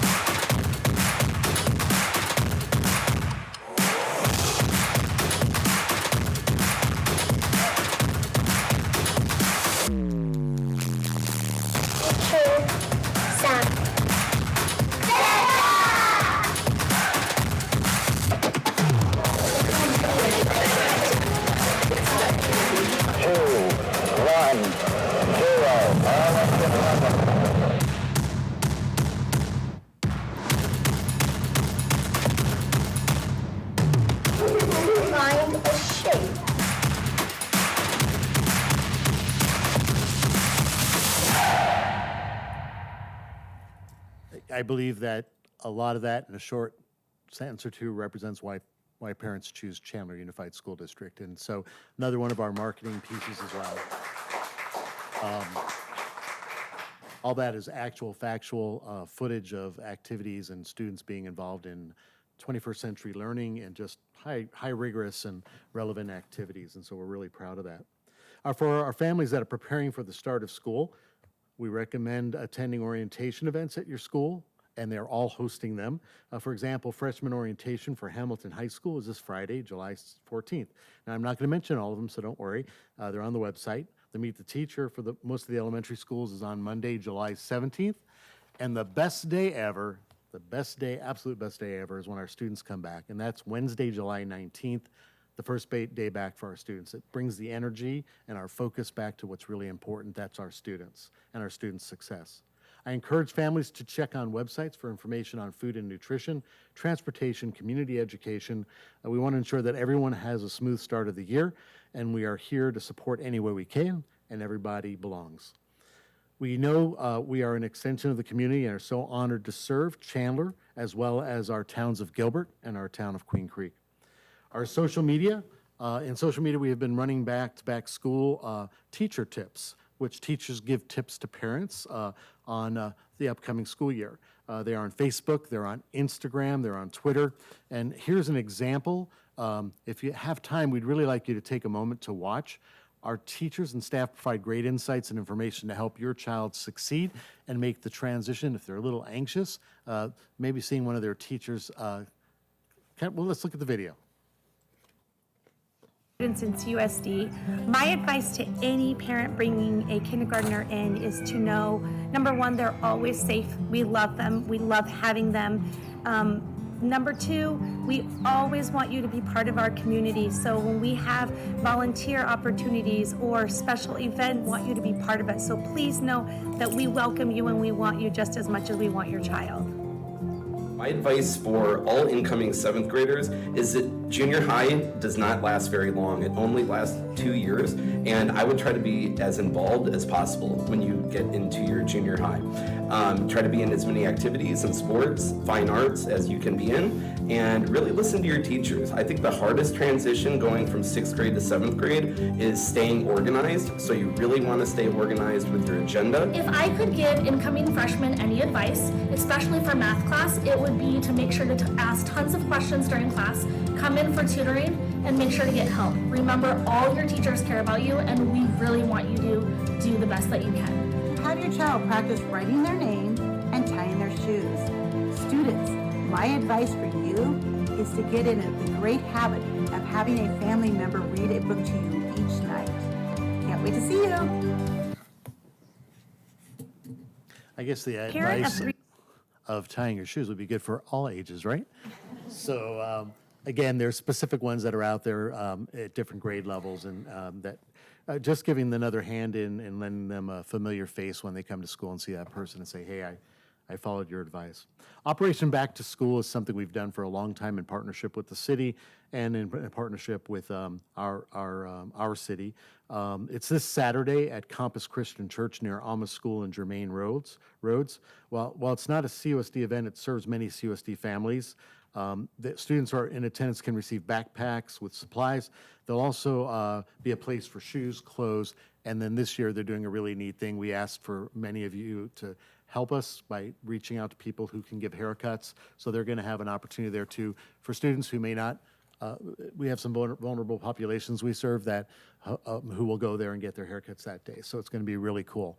And again, we want to thank our community for all the support they give Operation Back to School. You can judge a community by how they treat the most vulnerable populations, and I really do think the city of Chandler does a really nice job, and for our city has always done a nice job with this. And so we don't want parents to if they can't make the event and their child has a need, just tell the school. We're going to help them. We're not going to let anybody go without. So if they can't get to the event and they need a backpacker, we'll get it to them. Just talk to your schools, keep communication open, and we'll get you what you need. All right, that's it. All right, thank you, Mr. Narducci. That brings us to our time for citizens' comments. This is the time for the public to comment. Members of the board may not discuss items that are not specifically identified on the agenda. Therefore, pursuant to ARS 38-431.01H, at the conclusion of the open call to public, individual members of the public body may respond to criticisms made by those who have addressed the public body, may ask staff to review a matter, or may ask that a matter be put on a future agenda. However, members of the public body shall not discuss or take legal action on matters raised during the open call to the public unless these matters are properly noticed for discussion and legal action. Tonight we have one speaker. We'll have 3 minutes, and you've been here once, and I'm going to try to get your name right this time. Zenia Pruzahamsky. Thank you. Zana. Zana. Dana. And Prujanovsky. Prujanovsky. Yes, Okay, thank you. That's my name. Thank you very much for allowing me to address you this evening. My name is Zana Prujanovsky. I'm a mother of a current CUSD student, also a CUSD graduate who was in the cybersecurity program there, and a current certified Arizona teacher. I'm concerned about the effects of the nearly $1 billion in ESA vouchers on education. I understand and I see that the carryover budget has been questioned before by a member of your board. As an educator, I'm aware that monies come from different sources and not all items may be identically purchased from all of these funding sources. They pool differently. So when budgets are in jeopardy, having a carryover amount shows fiscal responsibility. I trust that the board will provide the necessary tools for CSD to continue to provide quality education to our students. The population size of Ryan Elementary has been reduced. It's almost near 1,000 before, now it's right under 600, due to Rice and Carlson Elementary Schools opening since I moved here 12 years ago. This also helps the traffic congestion in my neighborhood. However, I was at an HOA meeting and they're They're concerned about the extra traffic next week. Some of our homes in our community get blocked from the flow of traffic, and I was wondering if you could provide somehow extra traffic controls for the community. There, it's kind of sandwiched. So that's the traffic issue. But I was asked by my aunt when I came here 13 years ago. She said, "Oh, move to Queen Creek. You get more money for your house out there." I said, I was moving from Kansas. And I said, "No, I like Chandler. They have so many options." And I was really excited to put my kids in Chandler schools. I'm still very pleased with my choice, because we all have choices. And CUSD offers so many choices, from the biotechnology program at Basha High School that my son was thinking about, to then transferring to Perry, just the COA online opportunities, especially for those children that are currently, under that COVID umbrella of, stress, and making sure that they can transition to success. So I really 30 appreciate seconds. CUSD's opportunities that you have, and I have really enjoyed being a part of the CUSD community. Thank you. All right, thank you very much. That brings a close to our call to the public. Now we move on to our consent agenda. Could I get a motion for the consent agenda? I've got to present it first. Oh, you got to present it first? Okay. President of all of the members of the board, I request approval of the consent agenda as published and posted. Thank you. May I get a motion to approve the consent agenda, please? Mr. President, I move to approve the consent agenda as posted on the agenda. Thank you. Could I get a second? I'll second. All right, thank you. All those in favor, please say aye. Aye. Aye. Aye.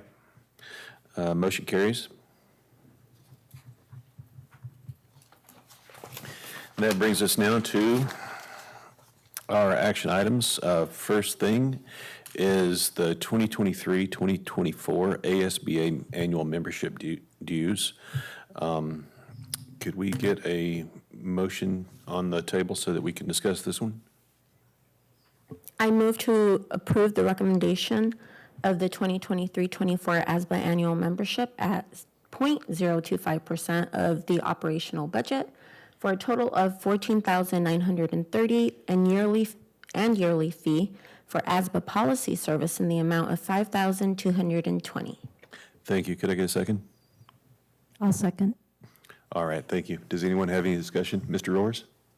Yeah, with the ASBA, the question is, what do we actually get for the nearly $20,000 that they're going to bill us for? So it's $15,000 to belong, another $5,000 for policy services. There are other policy advisory services available to us at potentially a lower cost.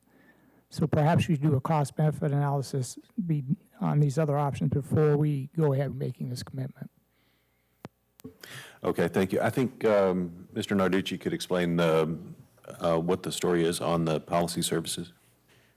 So with the ASBA membership cost, Ms. Roars, you're getting all the membership things, all the conferences that the board members want to go to. They have a lot of staff development. They have a lot of board development pieces, a lot of networking pieces with other board members as well. And then you get their advisements as well. When we talk to ASBA directly, when you purchase their policies, which are our policy review group, and you have to have a group here, you have to have the membership. But if you don't utilize their policies, you can also have a membership there too. So the membership, if you are using their policies as a review piece and recommendation, if you're using their attorneys that review things and everything, then you have to have a membership with them. But if we don't have that, which we are doing this year, we're looking at this year of looking at other sources and comparing them and giving the board that opinion, then you can still have a membership. So that you'll have to cross that road next year if you want to continue a membership. However, any board member in the state of Arizona can go to an ASBA sponsored event. You just have a different cost structure if you're not a member than if you're a member. But if you're using their policies, you have to maintain their membership as well. So just to be clear, how many of their conferences do we actually go to? It depends. Board members in the past have used it more extensively. It just depends on which ones you want to engage with individually. We've had members of the boards in the past. Lindsay Love had attended quite a few of them. David Evans also had, I believe Laura Bruner did, and I can speak of the board. Barb, you've gone as well. Yes, and I usually, I really like the law conference that they do each September, so. And so you have unlimited opportunities to go to those events. And again, you still have those opportunities if you're a board member in the state of Arizona and are not a member, but you'd pay a different fee to attend those. So is it more cost effective to just pay the fees instead of the $20,000? If you're using their policies, no, because it's The policy thing's separate. yeah, if you're using the policies, then you have to have their membership.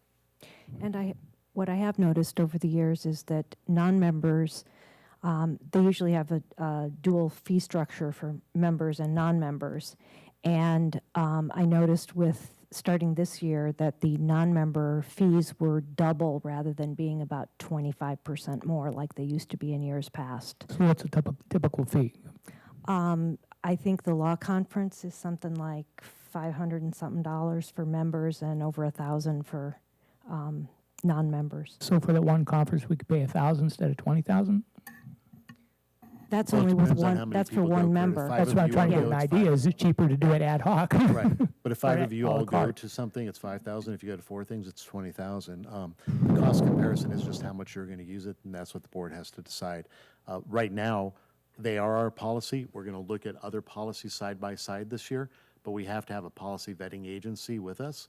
And so right now we have ASBA, and that's what we're working with. And so the membership has to follow if we're using their policies.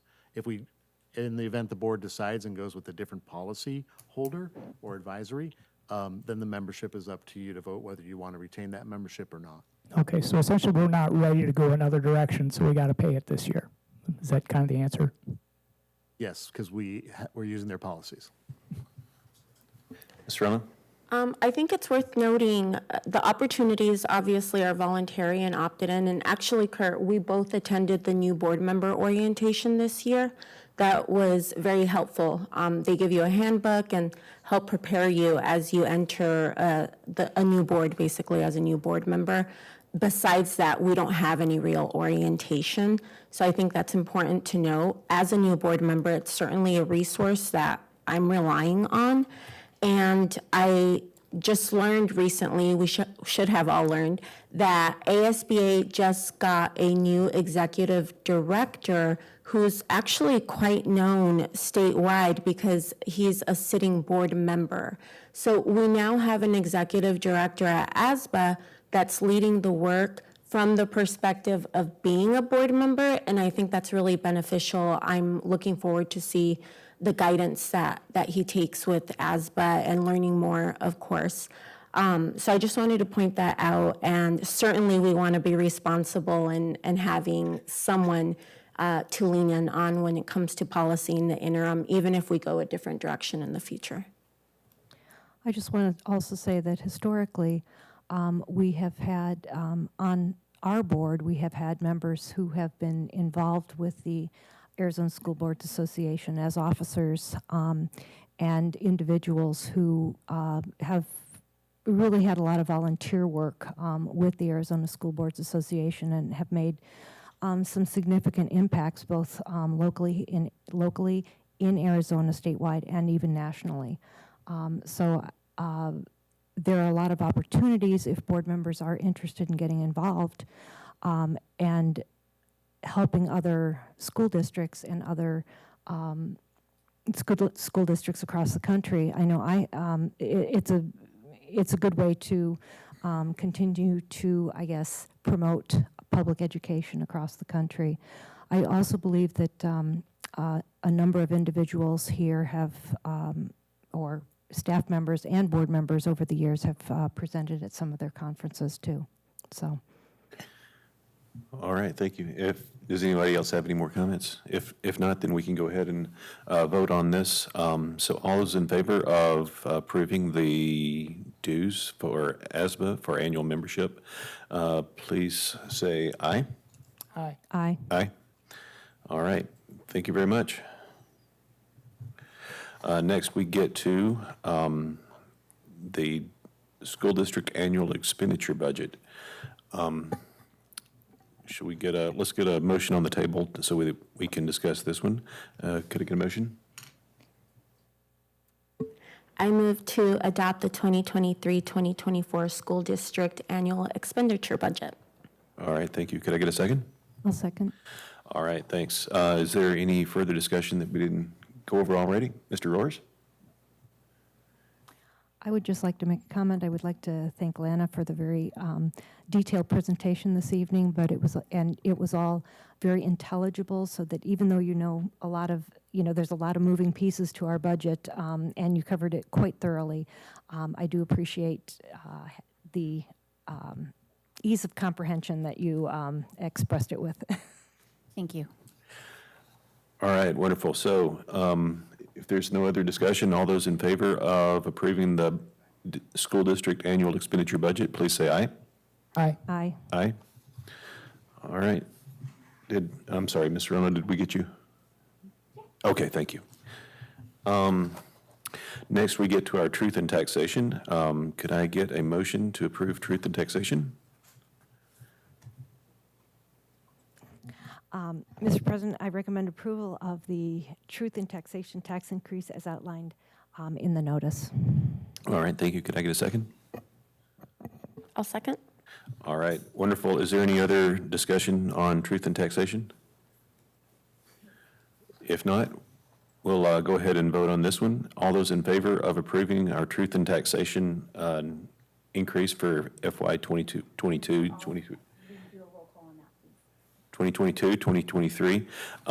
Let me do a roll call. Mr. Roars? Aye. Aye. Mr. Rono? Barb? Aye. Aye. And myself is aye. All right, that passes. That brings us to our informational items. Ms. Berry, could you take over for student activity? Yes. Thank you, Mr. President. Members of the board, the student activities, auxiliary operations, and tax credit reports for the months ending July of 2022 through June of 2023 are provided for your review. All right. Does anybody have any questions about that? Mrs. Berry, I see that these are through June 2023. Are there going to be revisions to this?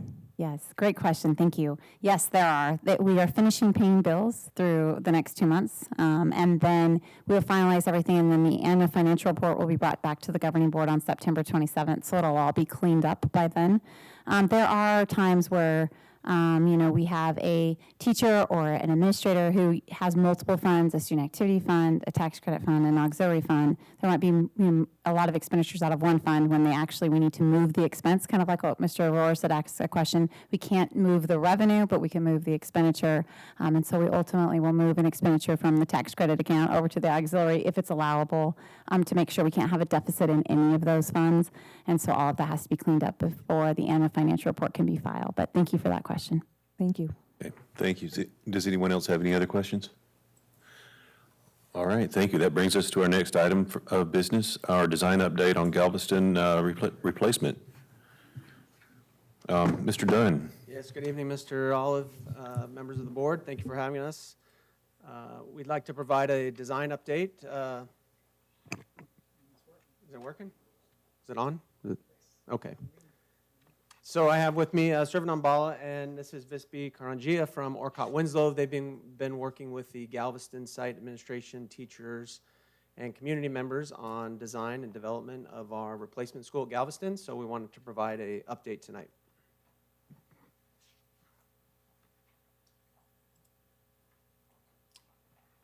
Thank you, Mr. President, members of the governing board, Mr. Narducci, cabinet members, community members. This has been a fascinating journey, and it's my pleasure to provide you with this update.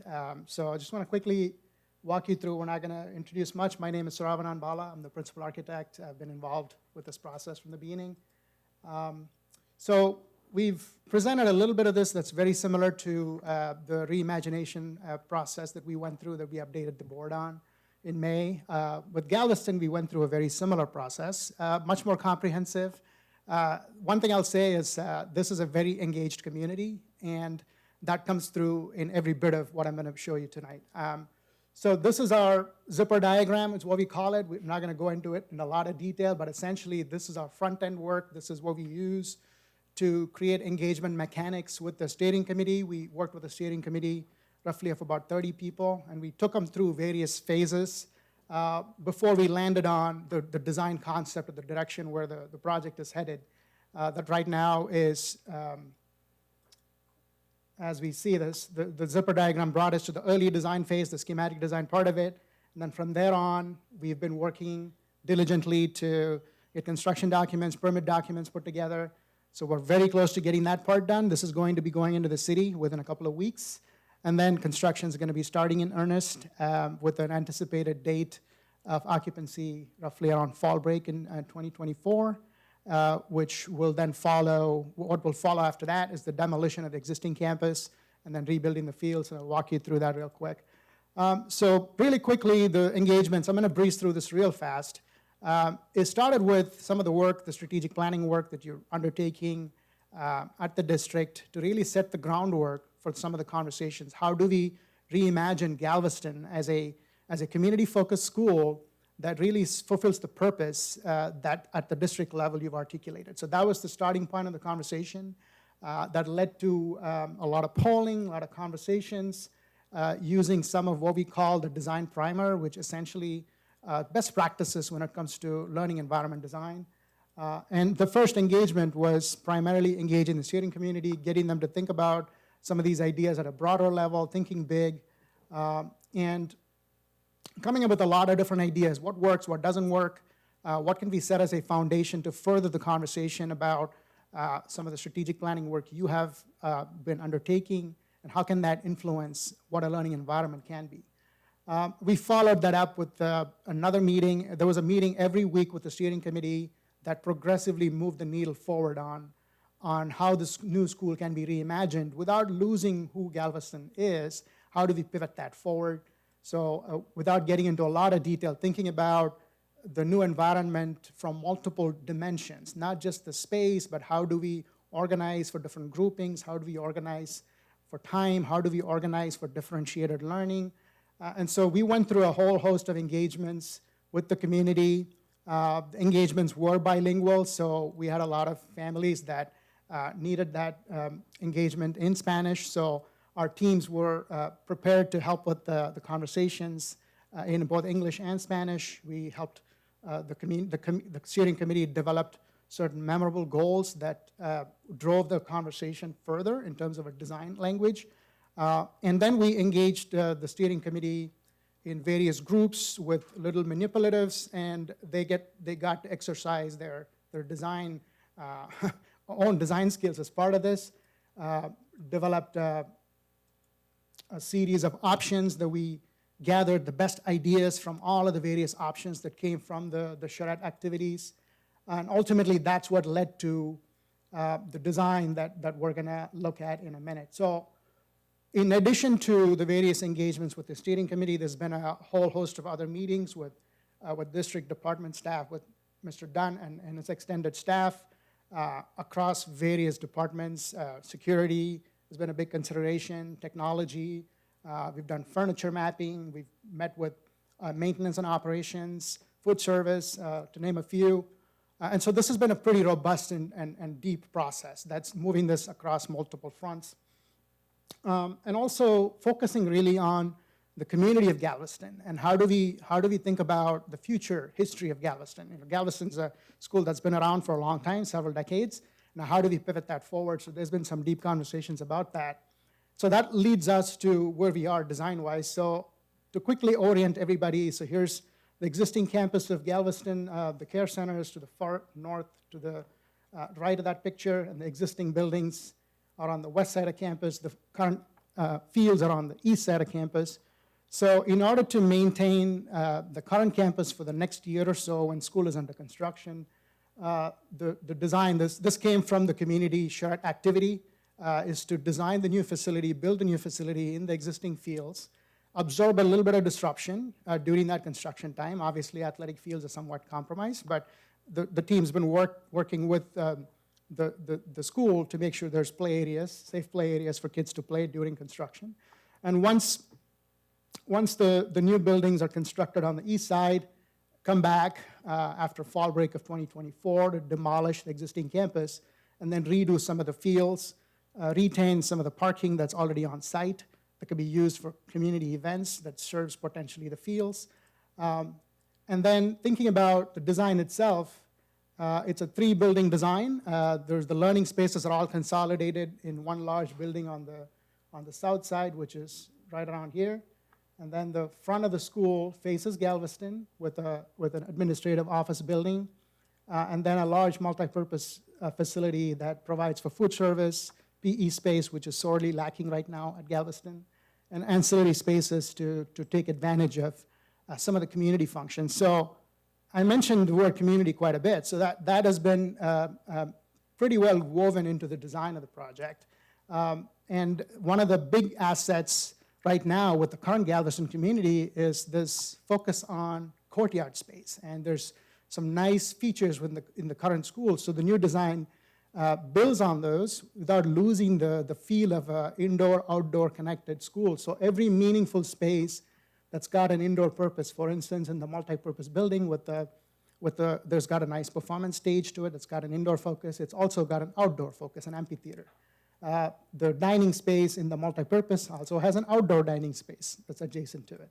And then the learning spaces in the learning buildings, which is, I'll get to that in a minute, each of those learning spaces have meaningful outdoor space adjacent to it that can be programmed, can be used for a variety of options. And so as we go through the design, you will see that the focus on community, the focus on event space that the Galveston community is so proud of and so robustly uses is built into the new design. Just a little bit more of a deeper focus into the learning spaces themselves. There was a lot of conversation at the district level, at the school level, with the steering committee about how do we organize for a future forward-facing design, and thinking about the idea of a learning community. So the classroom building is organized into a series of learning pods or learning communities that are currently based on grade level configurations that can also provide for some small group breakout activities, smaller group instructional space. Literacy is embedded within the learning community. There is no separate media center. The media center functions are embedded where the kids are, which is a learner-centric feature that the steering committee absorbed as part of the process. And then some flex spaces are built within the learning spaces to allow for two things. One is variety of instructional use and also capacity. So flex spaces can give you that additional capacity as you see growth because of the investment you're making in Galveston. So a series of spaces between the traditional classrooms provide for small group breakouts, such as interventionists can service kids without having to pull kids out. They can be right where their peers are. And also to provide small group instruction, some project-based learning work. So this is the second floor. It's a two-story building, I should have said, the learning spaces are, that provides for very similar grade level organization with a series of flex rooms, literacy spaces, collaboration spaces, small group breakout areas, and such. The multipurpose space, really quickly, not to go into a great level of detail, but it provides for food service, separate food service and PE space, separated by a divider curtain. The food service space is served by a kitchen. The multipurpose space has a large platform or a stage area that can be used for events, performances, and also outdoor events because of the amphitheater that's attached to that. And the administration building is the front of the school, defined entrance that is visible, street presence, has a secure lobby that is controlled access to the entire school with hardening of all of the transparency you will typically see in a secure lobby, and some of the administrative spaces, workrooms, the nurse's office, the health clinic, and the staff workrooms. Security has been a big feature, big conversation in a couple of our major meetings. There's layers of security. There's a lot of current fencing around the care center that is being leveraged as part of the new facility. Obviously, that synergy with the care center is a big part of the service learning model. But then providing layers of security, fencing is a very effective way to do that, to restrict access. But also having the public faces of the school, the secure lobbies of the administration building, the gymnasium building, or the multipurpose, I should say, how can you still be welcoming and not feel institutional while providing a level of security? Is providing hardening using resistant film. And this is, again, a zoom in into the site level plan with the building detail showing, again, the two secure lobbies hardened, but then all of the other access doors that feature into the courtyard space of the school, all provided for with hardware control, access control for security purposes.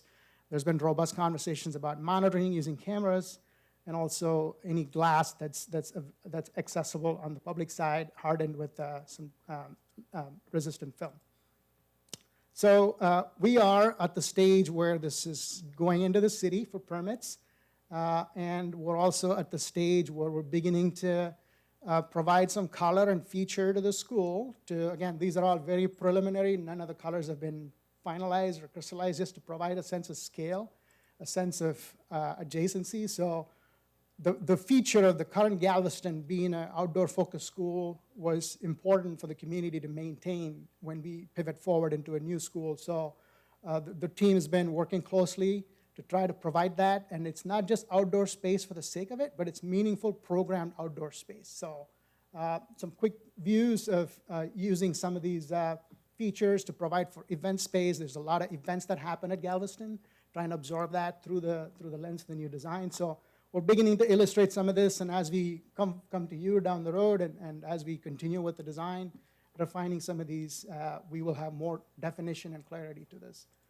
So with that, we'll take some questions. Okay, thank you, guys. Does anyone have any questions? Mr. Rollers? Yeah, I just want to be clear, the Chandler Care Center, which is in one corner, I think it's the northeast corner. Correct. That's not going to be touched at all, right? That is correct. Okay, just want to make sure. And the lifetime for this school is 40 years or so? What do you think? Unless somebody comes up with a good reason, there's no reason to tear it down in 200 years. I mean, Well, we didn't get 200 years out of Galveston, so, somebody came up with a good reason. okay. So what's a reasonable life expectancy for this school? That's a loaded question, so I'll say that. So there's two approaches to it. One is the physical bones of the building itself, right? And then the second part is the building work from a teaching and learning perspective. So a normal lifespan of a school is probably about 50 years, depending on how it's constructed. But in between, you may have to go through several cycles of refresh to make sure that it works from a teaching and learning perspective. Okay, so here's the last question. It seems like this is being conceived of as a neighborhood school. I know Galveston is very strongly a neighborhood school. But we talked earlier in the evening that we're really going away from the concept of neighborhood schools and more towards choice schools, for lack of a better term, where they're specific on certain programs. How realistic is this really? I mean, I know the community wants it really badly, but it's declining enrollment in that community. Yeah, Mr. Roars, the neighborhood schools aren't going away. Every school has a boundary to it. It's just with open enrollment statutes and ESA statutes, it's just, there's so many wavy parts to how a parent chooses what they're choosing and the options and pathways they have. Galveston's a unique community. It's a square mile.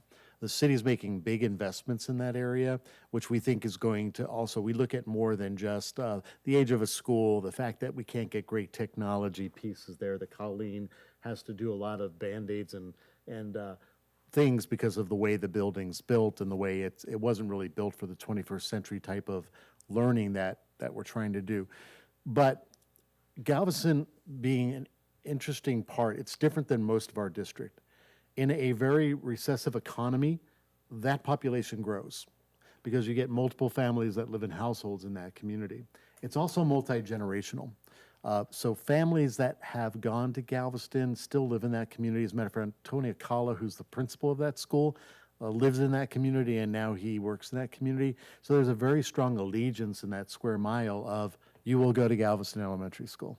And but in a good economy, sometimes that school, as enrollment has moved out.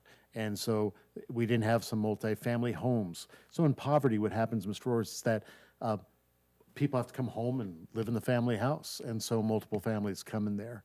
And so back in 2008, during the big recession, we saw growth at Galveston that we hadn't seen before. Believe it or not, Galveston had 11,000 to 1,100 students, 1,000 to 1,100 students in the day that before the schools were built around it. But as need happened, we built schools and square miles close to them. There will always be a need at Galveston. Especially, I think, as the city develops that area further, that's going to be our affordable housing in Chandler. And so as they keep doing that, I think that's where our families and our young families are going to be living. They're going to be living in areas where they can buy affordable housing. And I think it's going to be on our northern side. And I'm thinking it's going to be on our northern side. Also, any development by the city in affordable housing is happening in that San Marcos area, the Galveston area, that whole corridor down McQueen. And so this project doesn't mean in the future we may not change boundaries to be able to encompass more population at Galveston, but Galveston would be poised to be able to do that in the future. Just follow up a little bit. So you are coordinating with the city when they plan housing. Of course, they need to plan facilities, and one of those is schools. I mean, are you working closely with them on their We do. plan? My executive team meets with the city executive team a few times a year, and we work very closely with Josh Wright in the city manager's office, and they're planning and developing a land. Our team meets with them all the time when we look at projects together. Tom does as well. And we have really good communication as to where they're projecting. As a matter of fact, when we were coming up with this concept, it was because of the investments they were making in parks and roadways and lighting and everything in the city that had us, and also the fact that a campus could be built on the same property while we were actually not disturbing our students so they could be there. But that was one of the reasons why, was because of that close connection with the city and making that decision to invest in that area. So what's the capacity of the school going to be then? Projected capacity? The capacity of the new school? Yeah. 750? Yeah, 750 is the target, yes. Okay. And you believe you can keep it full as a neighborhood school concept? Neighborhood and choice. I think we'll find opportunity. Brick and mortar doesn't really make programming educational programming makes programming. But we did see another school open up across the street, and just because it was a newer school, it had all the amenities of a newer school, people flocked to that school because the schools around it were all older schools.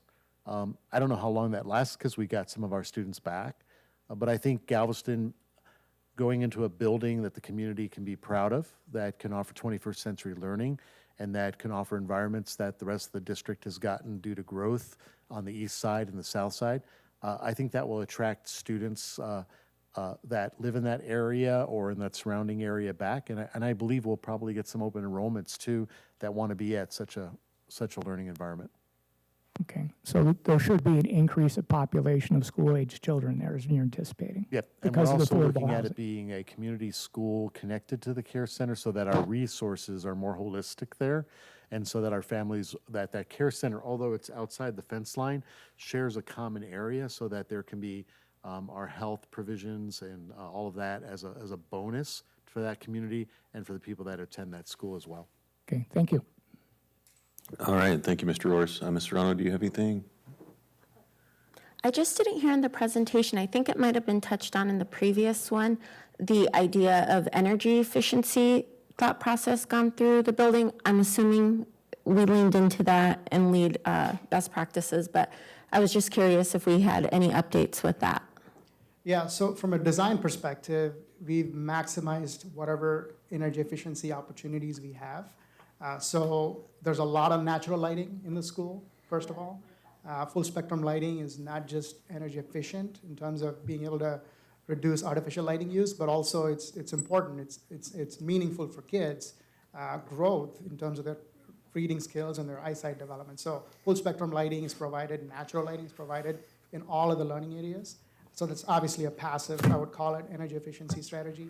All of the building systems are about as highly energy efficient as we can maximize as much as we can with the systems we've designed. It's not designed to be a lead school, or it's not designed to be something that's seeking a higher level of efficiency, but we've maximized within the capacity we have as much energy efficiency as we could. The care center, however, Ms. Serrano, the care center is a lead school. I mean, is a lead portion of that building. So when that was built, we did put that into the care center. Ms. Boston? Yes, I have a few questions. As we're looking at the multi-purpose room building, and I see that there is, and you may have covered this, I heard a curtain, but I thought you said that that was between the kitchen and the multi-purpose cafe. Is that a wall between the multi-purpose cafe and the multi-purpose plus PE? It's a divider curtain that rolls upwards. Okay. So it allows for, it's both the noisy spaces, so Okay. the expectation is not complete acoustical isolation. We did go through that conversation if that was desired, but what this allows the community to do is to have PE at the same time as food service. So that's what that is. It's not a wall, it's a divider curtain that rolls up. Okay, because I was thinking, with this being such a robust community school, and so much community participation at the school, there's going to need to be Absolutely. a big room. Yeah, that is a everyone- fairly large room when it's combined. And that's Yes. the reason why we've done it that way, is so to provide that capacity when there is a need. Great. Mrs. Mosden, can I also add to that just real quick? When you see the multipurpose, the smaller rectangle to the bottom, that opens out to a nice little courtyard where they can do indoor and outdoor seating. And so our hopes is that, we know Arizona's hot. We've known Arizona gets hot. We have a historic view of knowing the months it gets hot. But yet, this is our first design that really allows for our kids to eat while our kids can actually continue learning indoors in PE during those hot days too. And so the design, it's actually a bigger multipurpose room when you're utilizing the whole space. And we had seen that at other schools we visited, because we went and saw designs in person before we ventured into this. Orchid Winslow brought us to a few projects. And I think we're going to be happy with the fact that a PE teacher doesn't have to close tables down right away to all of a sudden have PE inside, and our kids could be inside when it's really hot. Great. I was wondering, so a two-story elementary school is something that is very unique to our district.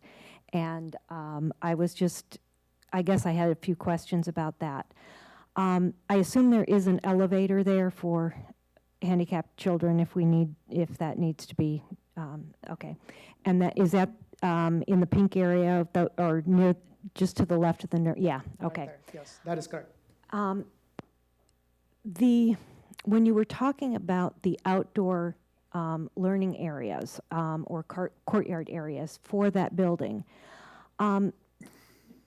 does it seem to be a problem that all of those students who are in the 4th through 6th grades are going to have to travel downstairs in order to be able to access those areas, those outdoor areas?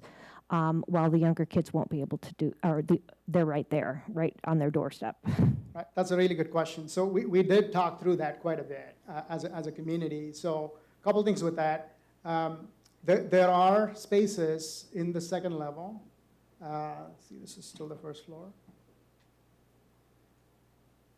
So in the second floor, there is at the far northeast end, a space that's a flex maker space that opens into that courtyard as well. So it's not directly accessible to the outside as it is in the first floor, but there has been some thought put into how do we bring the benefits of outdoor learning to the kids on the second floor.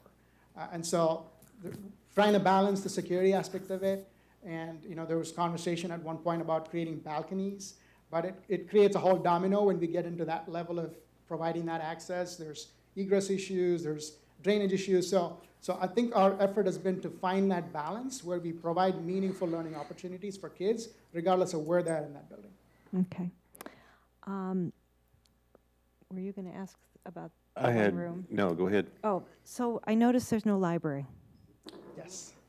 Can you comment on that? Sure. So this was a major conversation with the steering committee throughout. So looking at what happens within a library space, there's literacy, there's technology literacy, there's collaborative space. So one of the concepts that came about in the community engagement piece was how learner-centric is this idea of a separate media center that kids are taken to and fro during a school day versus trying to find ways to integrate those benefits and learning opportunities within where kids are.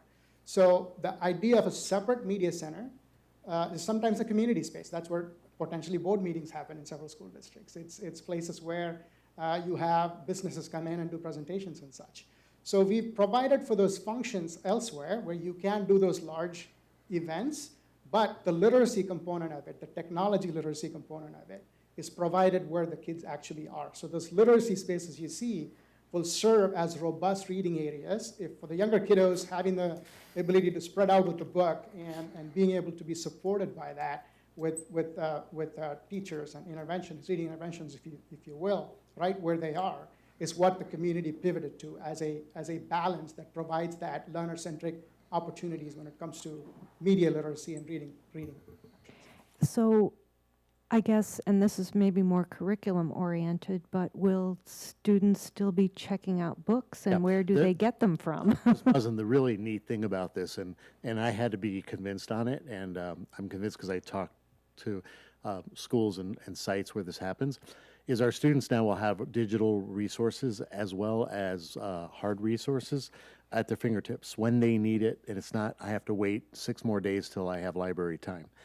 And they'll be able to check out books too. We have some kids that are avid readers and they're ready to check another book out, but it's almost like they got to wait till the next time they get to visit the, so I'm a second grader. I got to wait on so many days to get to a media center. Here, it's right in their learning space. So the books that are age appropriate for them are in that learning space. They're checked out just the same way.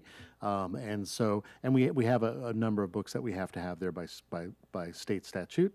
But it'll just be more access, and so 5th and 6th graders and 4th graders will have literacy spaces that you see right there on that they can be exposed to and that they can go to.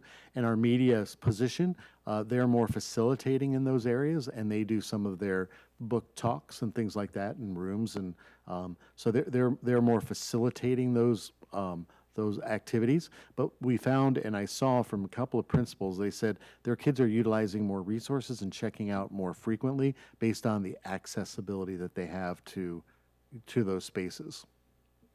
Great. And will there be enough resources for those students that perhaps are a little bit further behind or for a little bit further ahead, rather than just being only books at that specific grade level in those literacy areas? Right, so, and Dr. Egger, you can answer probably the lexiles that libraries cover, but there's usually a range in any grade level, correct? Correct, and that is much louder than everybody else's microphone this evening, so I will I think they were supposed to be turning mine up, but I know. they turned Okay. everybody else's up. I apologize to everybody in the audience and online. To get to the library or the literacy spaces, there will be designated literary spaces in Galveston, and as everybody spoke of, there will be a vast variety of the library books in different lexile levels. So it will be like a library, but it's reimagined to that it's not in one self-contained area. It's in different pockets throughout the school for accessibility, but all the same functions of a media center will be provided in the new Galveston build. And so we are reimagining a little bit how that will look. But we do want to make sure that we get books in students' hands and just in time when they need it, so they can also get those digital versus I am the person that likes to take a book and have the crack of the spine and smell the paper too. So we will make sure that we have both hardback as well as the digital pieces, but in pockets within that new build. Great. Thank you so much. That's all the questions I have. All right. See, it's really not working Now anymore. it's not working again. They turned hers down, yeah. We'll get it figured out. It's the heat. I have a couple of questions. One comment, though. I'm working on the assumption that you guys did a lot of work with the site and you have a lot of buy-in with the teachers and the administration on site, because this having these wide hallways with common spaces and little breakout spaces and everything, if people don't teach it, if people don't change the way they teach to take advantage of that and that it's just a waste of money and we're just wasting space. So was there pretty much just pretty good buy-in from everybody on that process?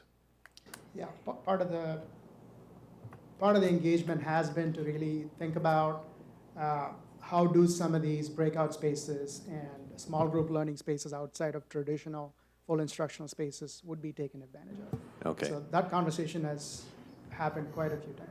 Mr. Olive, if I can add too, there's been several conversations with the at-large teaching and learning group about what those professional developments will look like, because we know we can change the physical space, but unless we change instructional practices, it's not really going to make a difference. So with this particular space and change, we're looking also at what development do we need to bring to the teachers of Galveston as well as administration. So we've already started those conversations amongst all of teaching, learning, plus with Orca Wilson. Yeah, this is going to be a whole different way of teaching and learning, and I'm assuming that we're going with different furniture types than we've seen in the past too, right? Absolutely. So we're moving Different things flexible around. seatings, and maybe not even seatings. It's just areas, flexible groupings, flexible areas, looking at more of problem-based learning and design thinking, so we can add those pieces where it's hands-on, answering a question in the classroom. Okay, And thank you. Mr. Olive, Yes. I think your point is well taken, because if you can create a wonderful building, but if you're not, the teaching methodologies don't fit it, then it's just like just having a space kids work in. But I think Dr. Edgar didn't talk about one of the good things that we started last year was a partnership with ASU at the Innovation Center. And that goes twofold. It's working with our title schools, and Galveston will be a part of this. This year, we took a couple of other schools in there, Knox and Fry, to figure out how that would work, and did some systems thinking and project-based learning.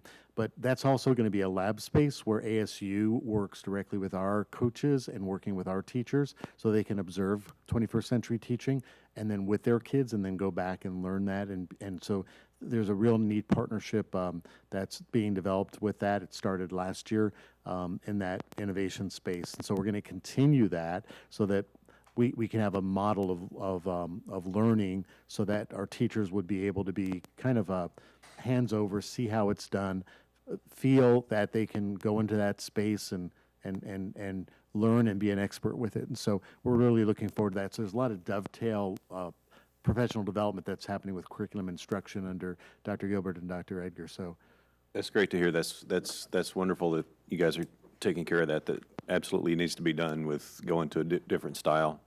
I have a couple of technical questions for you guys. In your presentation, there weren't any AC units on the building anywhere. What are y'all using? These are packaged rooftop units. Okay, and you screening everything all the way? As best as we can, yes. Not all the way, but as best as we can. The gym and Well, the gymnasium, yes, because those are large units that are in a lower roof area adjacent to it, and those are screened completely. okay. So we've done some screening analysis on the classroom building, and obviously, as an architect, you know this, when we look at an elevation, you're going to have certain things show through, but we're studying this from a view angle. Sometimes they come in, they're bigger than they're bigger than the ones you specified or whatever. That is Yeah. true. So what I can assure you is that we're working with actual models, so we know that as Okay. best as we can estimate, they are the actual units that are going to go on those sites. So Okay. That curtain in the NPR room, is Right. it wall to wall? it is wall to wall, but typically they have a 3-foot opening on either end, and that's for pass through. Yeah, you're going to have that because otherwise you're cut off on your exiting, right? That is correct, yes. Okay. And the exiting, I didn't have any square footages that I could look at, but it looks like your doors are maybe a little bit small. I would check it if just double check. We've had conversations with the city of Chandler several times. Even when we were as early as in schematic design, we've met with them, gone through with our egress plan, because as you pointed out, this is a very different floor plan than most schools. So it's not just about the specific egress widths of those doors, but also how would they consider egress in a classroom building that's got these commons areas that are not typically found in schools. So we've had some robust conversations with the city of Chandler. Yeah, the multipurpose room is the only one that stuck out to me as being a little bit under. The wall that's on the stage on the outside, is it operable to the outside, and what's it made out of? Yes, it is I believe it's a sectional door that opens out. So like a lanai door? I don't remember the exact specification of it, but So it's like, It's a 9-foot tall door, yes. okay. All right. There's a office and storage. It's kind of an unusual space where the multipurpose room is. There's a lobby, and there's an office and storage room right off of it. What is, yeah, top right in that? Is that PE office? No, that'll be for Kids Express. Kids Express, okay. School program, that's correct, yeah. Okay. And then the lobby is just for checking, more for checking people in and out of Kids Express? It's a public lobby. If there's events going on in the multipurpose, the rest of the school does not have to be open. People can come in and out of it. All right. And the, I saw the multipurpose cafe going out to the south there, are those like garage doors? That's the current plan, yes. Insulated garage doors, yes. Insulated, all right. If I can just make one correction, just because we know public's watching this too. So yes, there's a child care office in there. ICANN actually provides the programming right now at Galveston out of a grant that they get. It's a $200,000 grant that they get. So ICANN will occupy that space at Galveston. If ever Kids Express was to go in there, they would utilize that. But the ICANN program would continue at Galveston. Okay.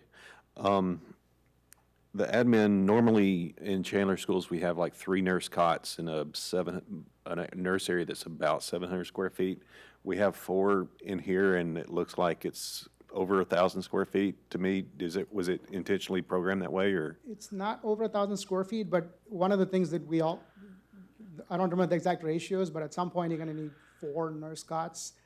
If the school does grow, the nurses area is difficult to grow, so we always plan for 4. Yeah. You don't have to get 4 right now, but eventually if the growth does happen, if we expect it to happen, that's always available. Okay, that makes sense. And speaking of expansion and growth, is there a planned expansion area anywhere on the campus? So there's two thoughts to that. Let me just go to that. With the learning community model, we do have some of these flex rooms built in both these floors that allow for that capacity to grow.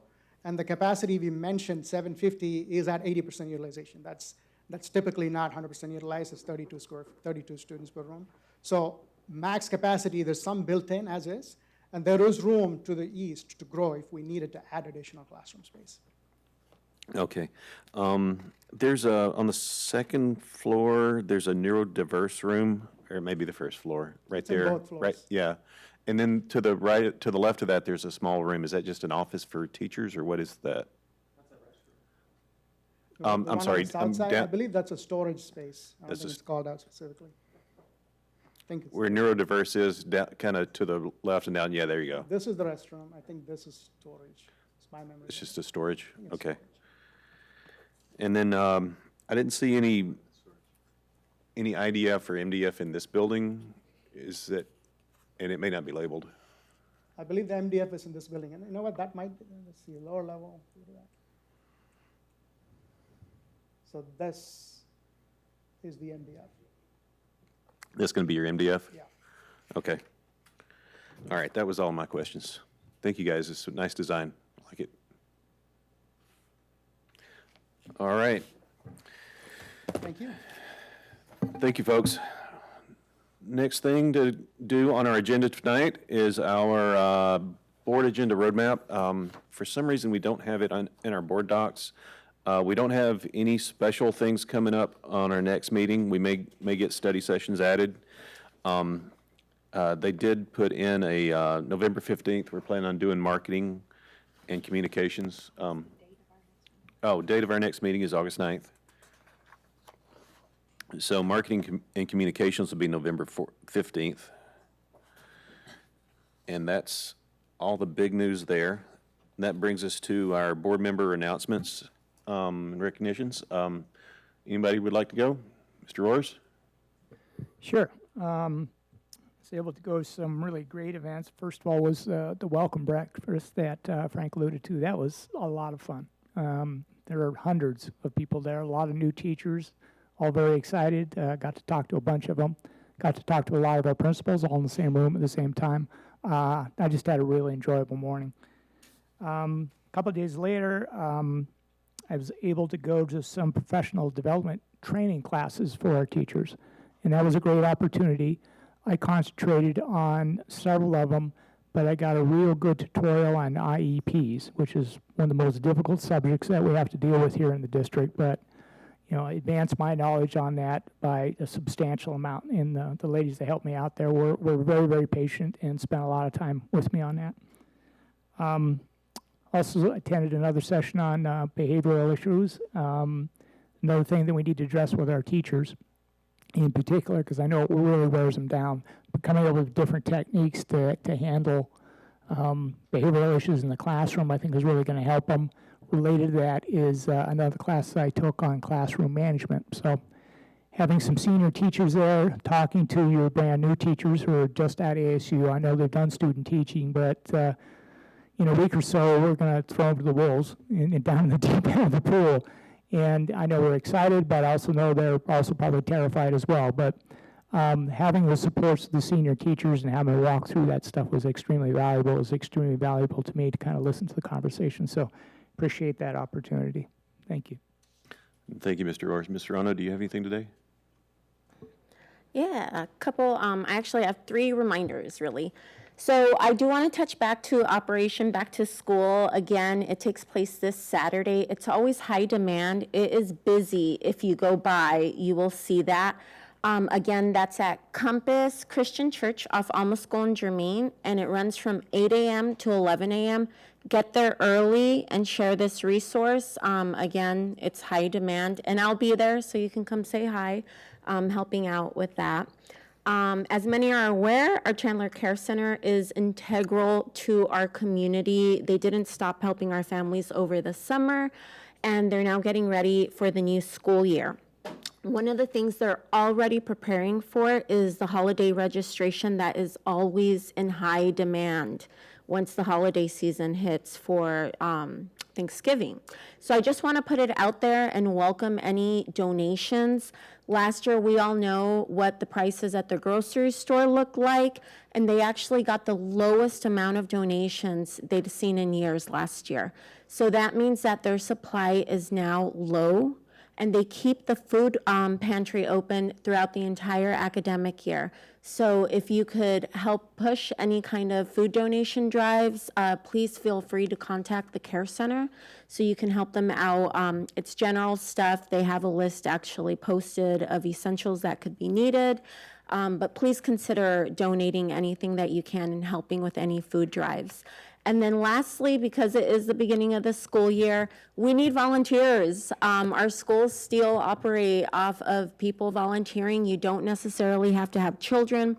Some of our Title I schools are the most in need of volunteers because they just don't have parents, working class parents that can make the time.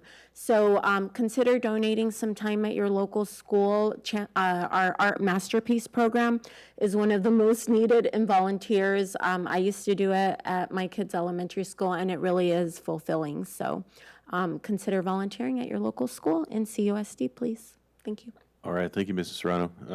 Ms. Mauston? Yes, I was going to say also that I had attended the breakfast, and I was absolutely amazed at how many teachers that we had that were coming from foreign countries and from all over the U.S. It wasn't just teachers who were in their first year that were coming to our district. There were teachers that it was their first year, and there were teachers that have been there over teaching for over 30 years. And so the experience levels varied greatly, and it was really rewarding to see the smiling faces and how everyone is getting so excited to get the new school year started and start a new job. So anyway, it was a great experience. All right, thank you. I got to go to the same thing. I got to give the longest speech that I've ever given in my whole life, and I think Barb told me it was like just over 3.5 minutes long. That takes care of all of our business for today. Good night, everybody. Thank you.